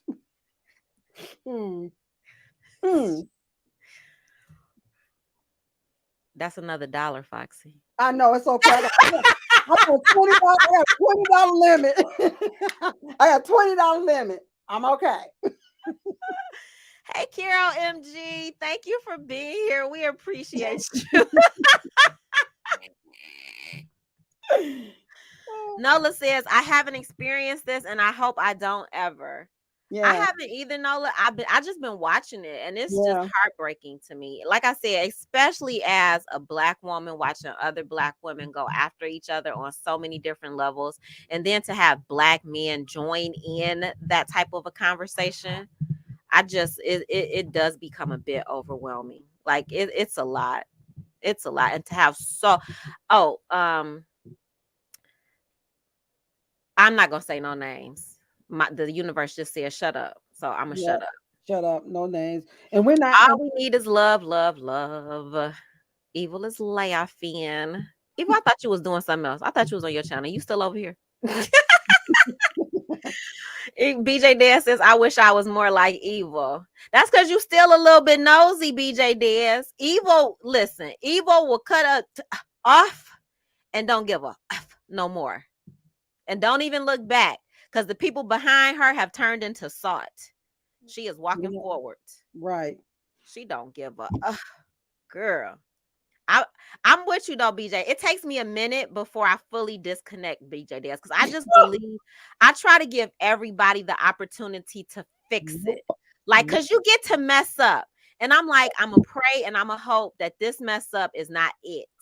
So I will watch you mess up, and then I'll watch you a couple more times, and I'm like, oh, that's who you are. Like, you didn't just mess up and mess up. You meant to mess up, and you gonna stand 10 toes down in your mess up.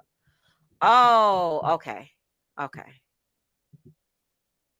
Evil said, listen, when you get hurt so much, you stop caring because you get tired of getting burned, caring about everybody. Right. I understand that, Evil. Right. I absolutely understand that. Yeah.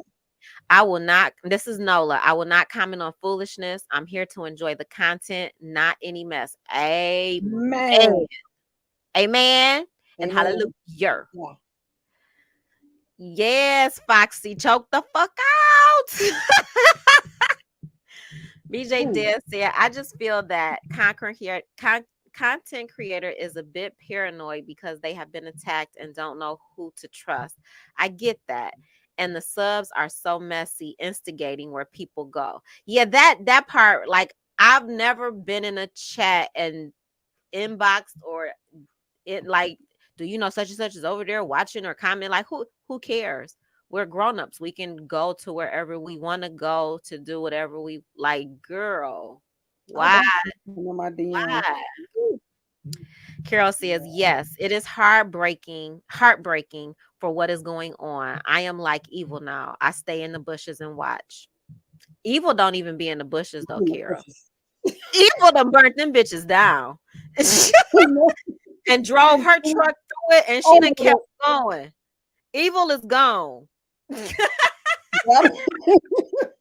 Evil has exited the building. Chalet. Look at Bikini over there snitching on Evil. She is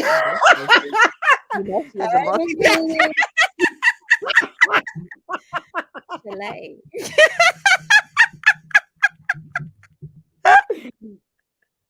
Evil said, listen, I'm supposed to be listening, but I'm vibing with Foxy today, hunty. Yes. Yes. Today. Yes. Evil is what was her name in where she burnt that match, lit it on that car? Oh, damn, it was Angela Bassett who did. Yes. Yeah. What's the movie? That is Evil on YouTube. She be like, bitch, burn by.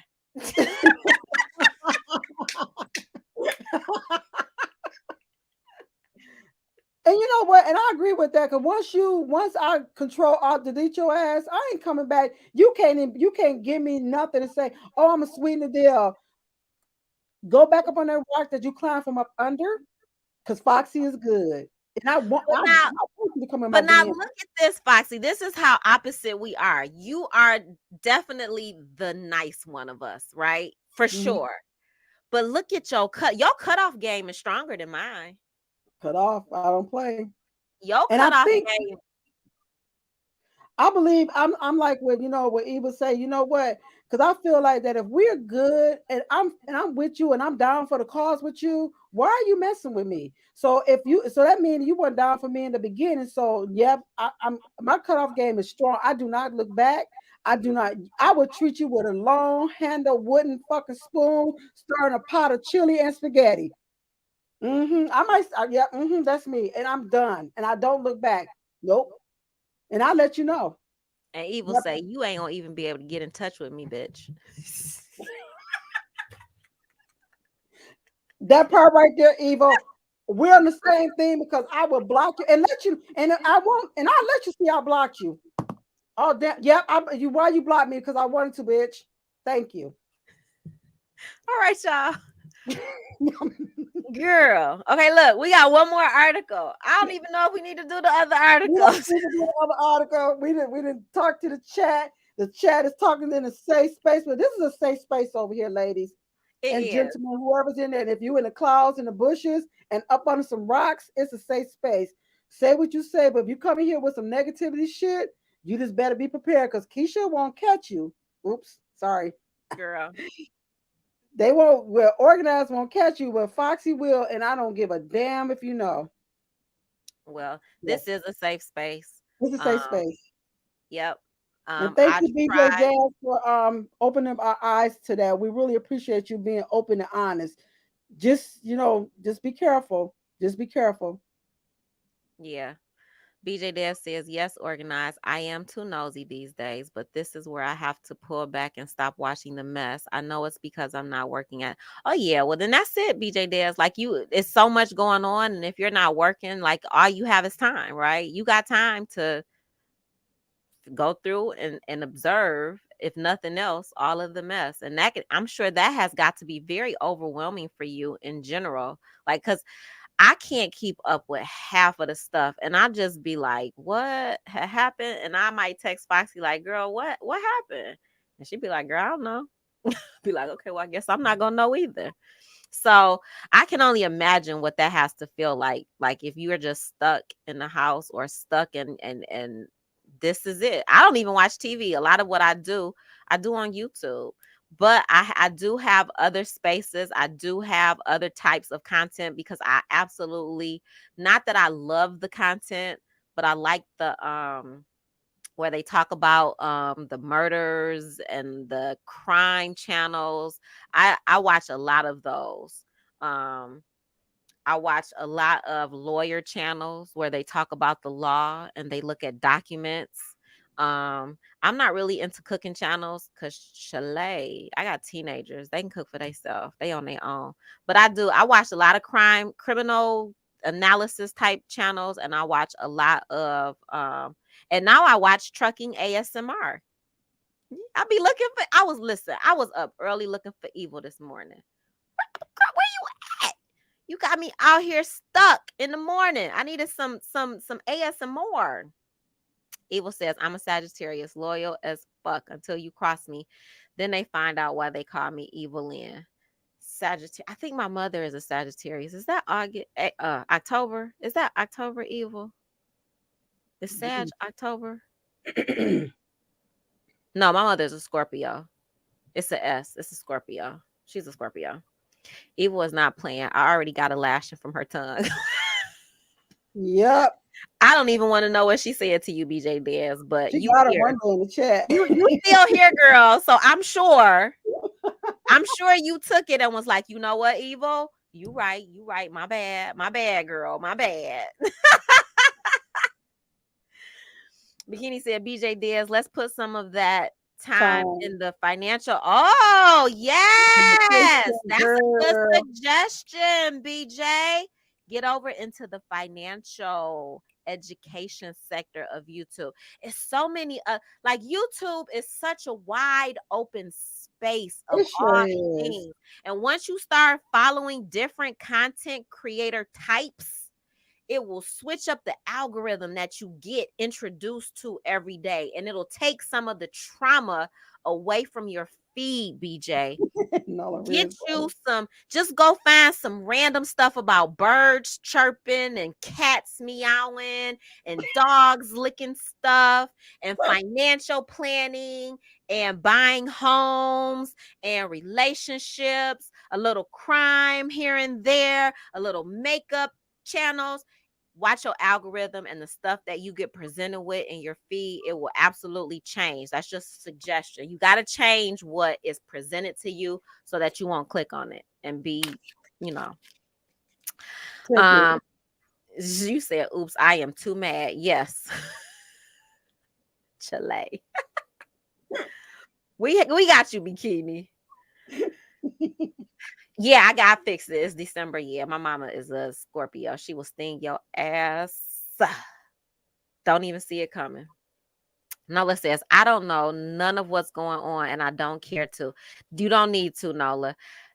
Listen, I'm going to like and watch what the I want to. I be all on the Sister Wives channels and everything. There you go. There go another one, BJ. Sister Wives. And BJ, if you're not following Nola, if you don't watch that, what is it, Joceline's Cabaret Nola was talking about, girl, go on over there and listen to Nola. Nola will have your ass rolling. She is so funny as hell. I'll be loving it. I'll be all in the replay. Yes, ma'am. All right, this is the last article, y'all. We're gonna get through it quickly because I got about 30 minutes left in me. Single Black women and the lies about our love lives. Yes, 62% of us aren't married. That's not a problem that has to be fixed. This was written on Valentine's Day of this year. But look, Black men, we love you, but it's not a problem if we're not married to you. In December, in my half-lit bedroom, I watched the series finale of Insecure on my laptop. There was Molly in her designer wedding dress, husband on her arm, of the besties at the center of the show, following the lives of Black women in LA. I'm more of a Molly than an Issa. My career accelerated throughout my 20s and 30s while my love life mostly stagnated. For the last 5 years, I felt affirmed by the characters' dating struggles that so often mirrored my own. Were we being elitist? Molly and I tried dating men who made less money than we did. Did we need to be more open-minded? Molly and I went back and forth about only dating Black men. Did we need to work on ourselves? Molly and I went to therapy. You should too. For Molly, it was the last of these that made her relationship ready when a suitable partner, an actual partner at her law firm, arrived. At the end of the episode, I switched off my lamp, closed my laptop, and shoved it to the side of my bed with the mess of books I'm always in the middle of reading. In the quiet of the night, I wondered when my reality would mirror Molly's fiction. I was soon to be 37 and still single. I'm among the 62% of Black women who are unpartnered. But wistfulness for a husband looks different in the light of day. Rather than a constant companion, it's a fleeting feeling like other unmet desires. I want long term financial security. I want to travel more. I want to own a home. An absence that can be acknowledged without jeopardizing my day to day satisfaction. Melancholy about a life thus far unlived doesn't displace the joy found in the life I currently lead. My life might not look like the one American women have been taught to strive for: a husband, a house, and 2 kids, but it is a happy one. So, why do I flinch each time I see that statistic? Because that's what the manosphere uses to make you feel bad or try to make you feel bad about yourself. And here they come with how much do you weigh? How much they want to see a picture of your mama when she turned a little bit older. How many kids you got? Like, girl. Girl. Almost choked. Okay. As a Black woman, I was brought up to undermine stereotypes, to defy the odds. Statistics like 62% were barriers to overcome. The number for all American women is 32%. Yet I'm solidly stuck on the wrong side of that number. And finding acceptance in my singlehood almost feels like I've given up on myself, like I'm releasing my agency over my love life or giving power to the insistent false narrative that Black women are undesirable. No matter how plainly it's presented, there's nothing neutral about that stat. It's read as a problem that Black women must fix. Or worse, that Black women are a problem that must be fixed. And that's a problem. The pandemic has only deepened my ambivalence about the supposed connection between matrimony and happiness.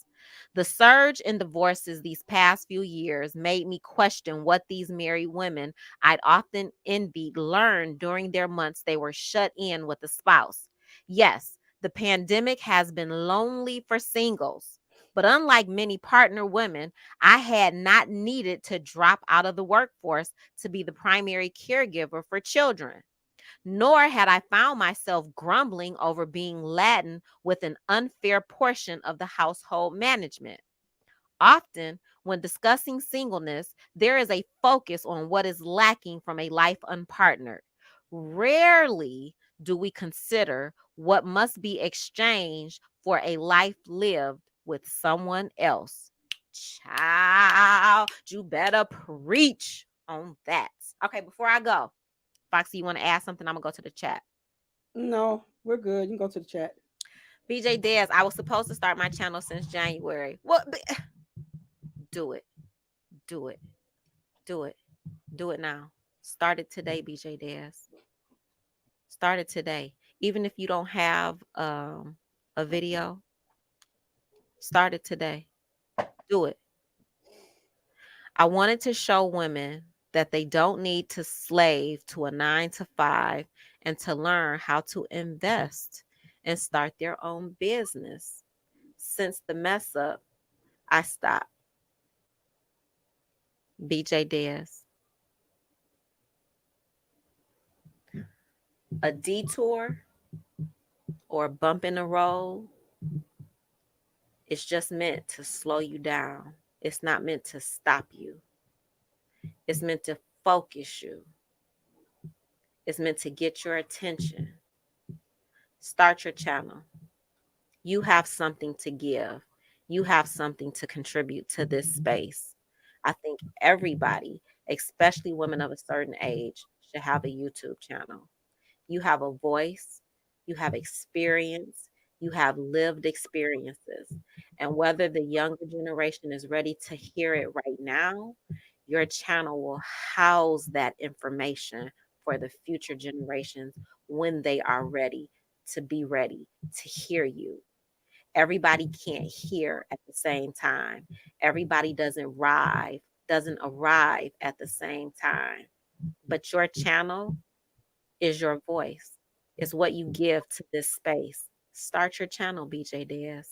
The universe has you here right now at this very moment with me saying this to you for a purpose. Do it. Please, very much. No worries, because I'm working on my channel soon. Don't say soon. Say now. Right now, I'm setting up my online store first. You can do both. Multitasking at its best. BJ Dez, child, go ahead and give us the channel. Give us the channel, girl. Having 5 people spill hate at you on YouTube is nothing compared to the hundreds, thousands, and millions of people you look. That right there, Bikini. Bikini, right you there. Better preach that shit. That having right there, 5 people spill hate at you on YouTube is nothing compared to the hundreds, thousands, and millions of people you can reach providing a product or offering a service that they truly need. Fuck the haters. Don't let them stop you, because that is their goal. Why? I don't know. I don't know anybody's intention. But if you want to disparage other people for whatever gain you can get, that ain't got nothing to do with nothing. Don't let that stop you from speaking your truth and standing your ground and getting your content out. Do it. Bikini, child, girl, I'm about to pin that when I get back, girl. That's a word. You done wait, I'm about to pin it right now. Let me scroll down up here. I can pin that right now. Yeah, because that was, she hit that, she put that nail, hammered it all the way in. That's all the right, message, girl. That's a good one, Bikini. Yep. Well, hello, Christine Estrada. Hey, girl. How are you? Happy Sunday and welcome. Welcome, and welcome. All right, let's finish this article because we got to go, girl. In a recent essay for the New York Times, Caitlin Greenidge asked, what does marriage ask us to give up? Greenidge tells me over the phone that Black women in her life do not share in the panic that is coming from the larger culture about our singlehood. It could be a source of pain, but it's also a source of power. It's a place to do the things that you actually want to do when nobody is looking or people are assuming you're not able to do them.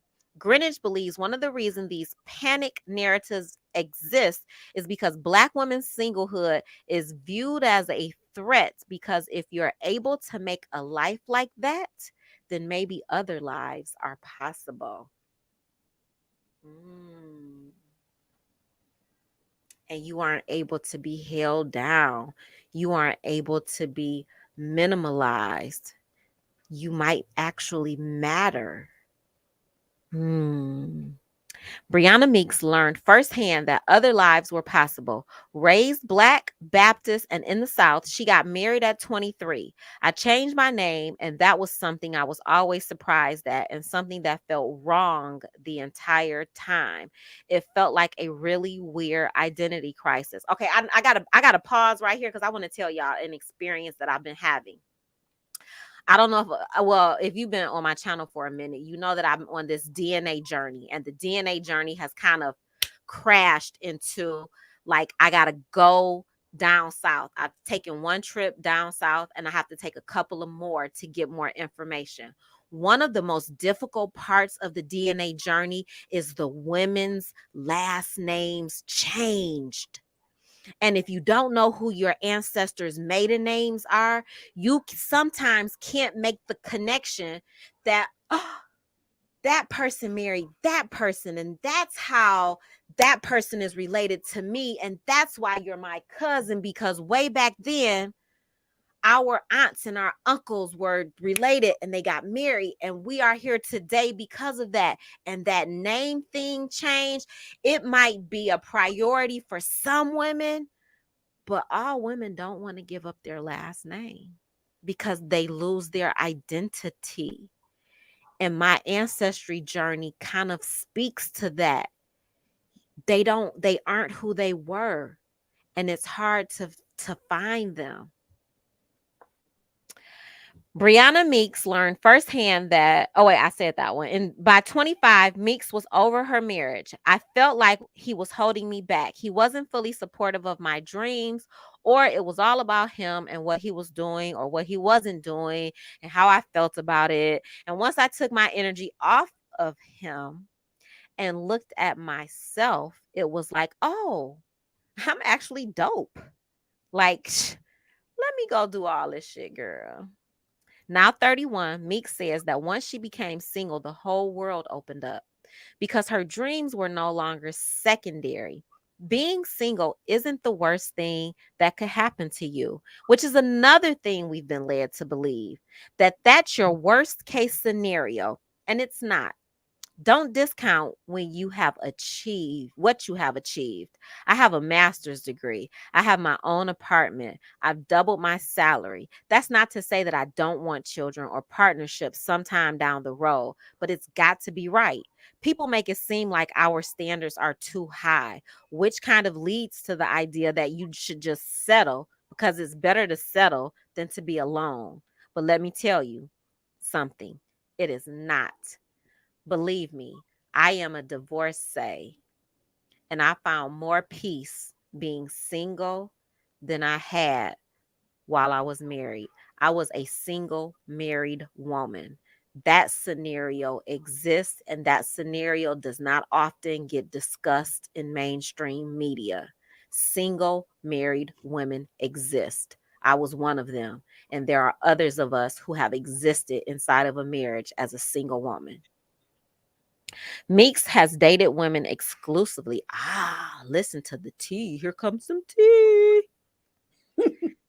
Meeks has dated women exclusively since moving to Washington, which for her has shifted the conversation about what it means to be a single Black woman. It's a little bit of a relief, I would say.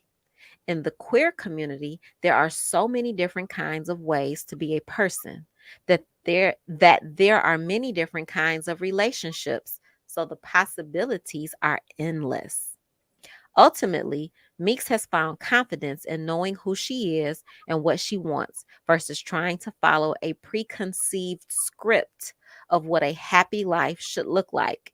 As Black women, generally in the professional sphere and every sphere we have to be in, we have to just be really sure of who we are. So much so that this is just another aspect of that. We know how to stand firm and be like, this is who I am. And it has to be that because people are like, are you going to get married? Are you going to do this? Are you going to do that? Why are you single? What's wrong with you? And I finally gotten to the place where I can say, I don't know. I don't know what life is going to do, but I'm here for the ride. Meeks told me that if she gets her to her mid 30s and is still unpartnered, she's going to take on parenting solo. The nuclear family is another script she doesn't feel the need to abide by. All right, I'm gonna pause there and stop, and I'm gonna go to the chat. Nola Reed says, and I'm gonna take us off of here. We're gonna be done with our articles for the day. Yeah. Being single isn't for everyone, and neither is being married. Period. That's a complete sentence and a complete thought. Being single isn't for everybody, and being married isn't for everybody. Being anything, being anything, any thing that society tells you, you need to be here by 20, you need to be here by 25, you need to be having babies by this age, you need to be doing this by that age, you need to be investing by that age. That's not for everybody. That's not everybody's journey in life. We all have a different journey. We get fed from the people that surround us, and we need to be curious, and we need to question everything, especially the media, And sometimes, guess what? Even our parents and grandparents. It's okay to not have the same thought pattern, to not have the same focus as our parents and our grandparents. I see a lot of things happening in the manosphere and in different spaces where they want to take us back to what we used to be family-wise. But great-great-grandma's husband was whooping her ass, but she didn't talk about it.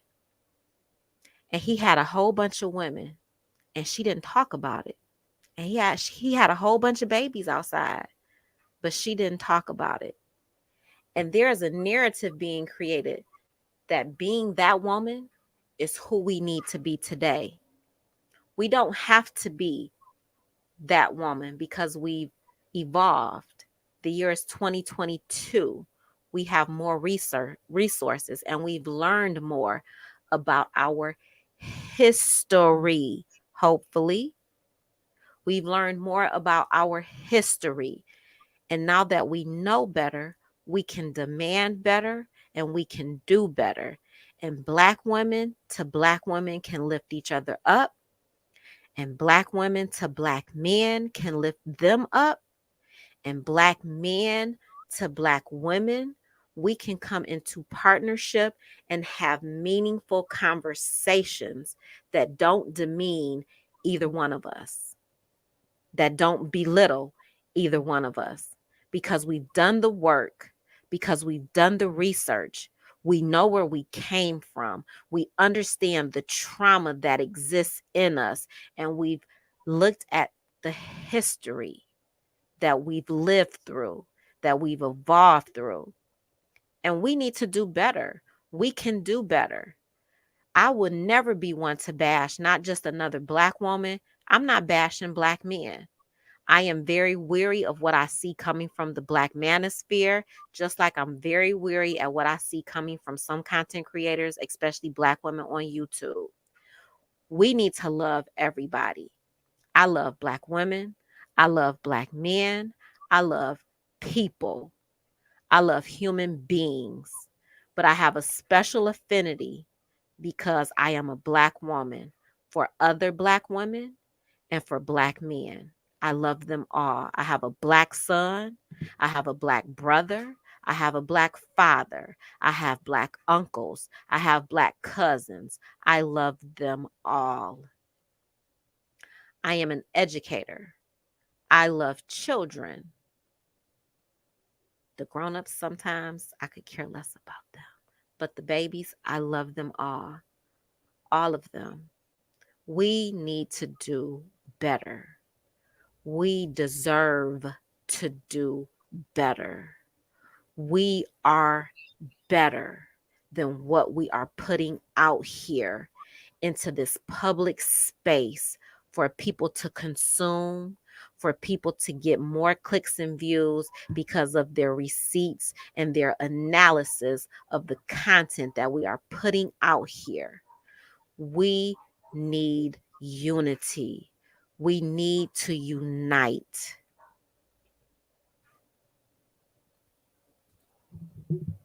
I'm done preaching, Foxy, and I'm not mad. I'm not mad no more because I said what I said and I mean what I said. So, yep, good talk. It was great.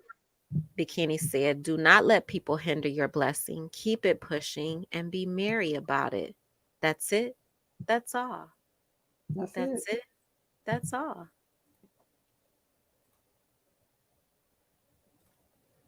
BJ Des, I suggest if you do not want to bring shit starters to your channel, give it a whole different name. There, Bikini. He over there speaking knowledge. Well, I'm gonna say this though, BJ Dad. Sometimes getting the people to your channel, this might be the prime opportunity for you to get started, girl. Get them fucking subscribers, get them clicks, and get the views, and then do what you gonna do with it. Why not take the lemons and make lemonade?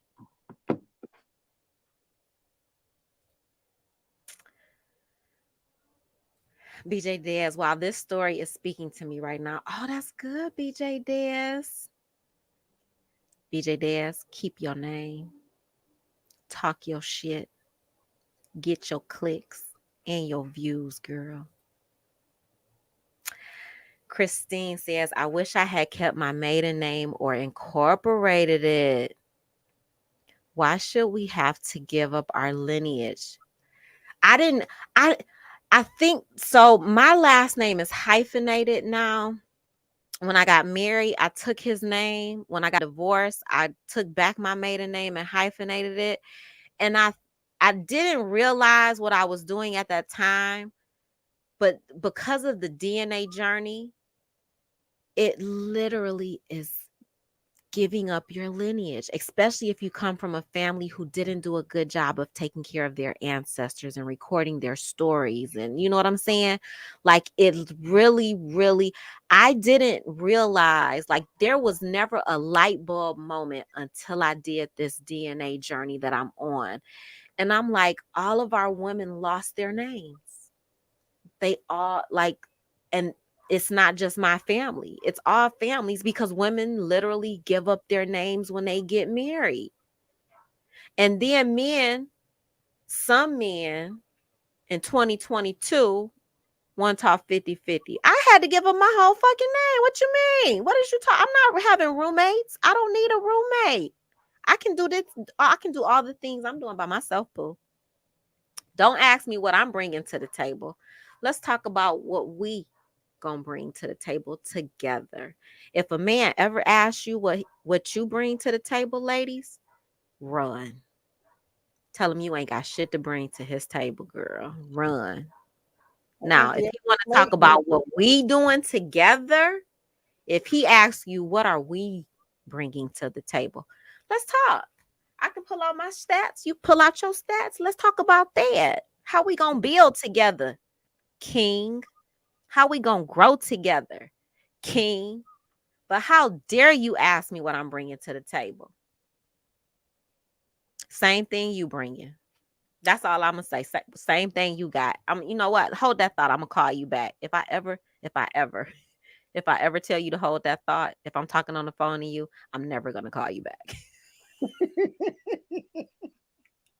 Never. I'm not calling you back. Hold that thought. Hold that thought. Somebody downstairs. Hold that thought. We are better. Bikini says, I hyphenated my name on my marriage certificate, but still use my maiden name. Ooh. Ooh. You better claim your shit, girl. Claim your shit. Nola said, I'm keeping my name. Mm-hmm. When I got married, my husband, he wanted me to drop my maiden name, but I chose to hyphenate it. That was a compromise. So compromise is good, BJ Dez. That's a good compromise. I am the fucking table. Noah, I am the fucking table. What the fuck you bringing besides the D? Make it good, D, though, please. Don't have no raggedy D at the table. No lazy D at the table. That D got to put in some work, girl. Like, look, no, ma'am. Y'all not going to have me talking nasty on this good Sunday afternoon. Look at the bikini. Nola, because you likes to read. BJ Dale said, honestly, I kept it because my father only had daughter. That's a thing too, BJ Dez. Mm-hmm. So, like, on my mom's side, two generations above her, that whole lineage from my great-great-grandparents, there was one son and 5 daughters. It was 6 of them. One son, 5 daughters. That one son had a daughter. So that whole lineage's last name there's no more of us left with that last name because all of the girls' last names changed and the son had a daughter. So the next generation, she married somebody else and her last name changed too. That wiped out all of that last name in my family tree. There's no more after that on my family tree. Y'all silly in the chat. Yes. I love you guys so much. I had such a wonderful time with you all today. If you can't do anything else, you guys, remove yourself from toxic conversations. Yes. It will seep into your being, and when you get off of the computer or off of the television, that energy will still be with you. That energy will still be with you. Hug a Black man today. Let him know you understand the trauma that he has dealt with historically, even if he doesn't. Help him, guide him, show him. Because a lot of our men don't understand what happened and the trauma that has been passed down from generation to generation, and they need light in their lives. Yep. They need love in their lives. Education. They need to be educated also, because we know. So sit them down and have them go back and say, hey, if you didn't know, this would happen. That's the reason why we probably are the way we are and you are the way you are. So let's try to stop that and let's fix it. We need to break these generational, they were called generational curses. They're not curses. It's generational trauma that we've all, even in 2022, that we've all experienced because it has been handed down from generation to generation. Do better. Black men, we love you. It is Women's History Month. Black women, we love you. All women, all men, we love you too. But today, we talking to Black women and Black men. Do better. Do better. Be better. And with that, thank you. Thank you, everyone, for joining us today. We appreciate it. Love you guys. We'll see you soon. Bye, guys.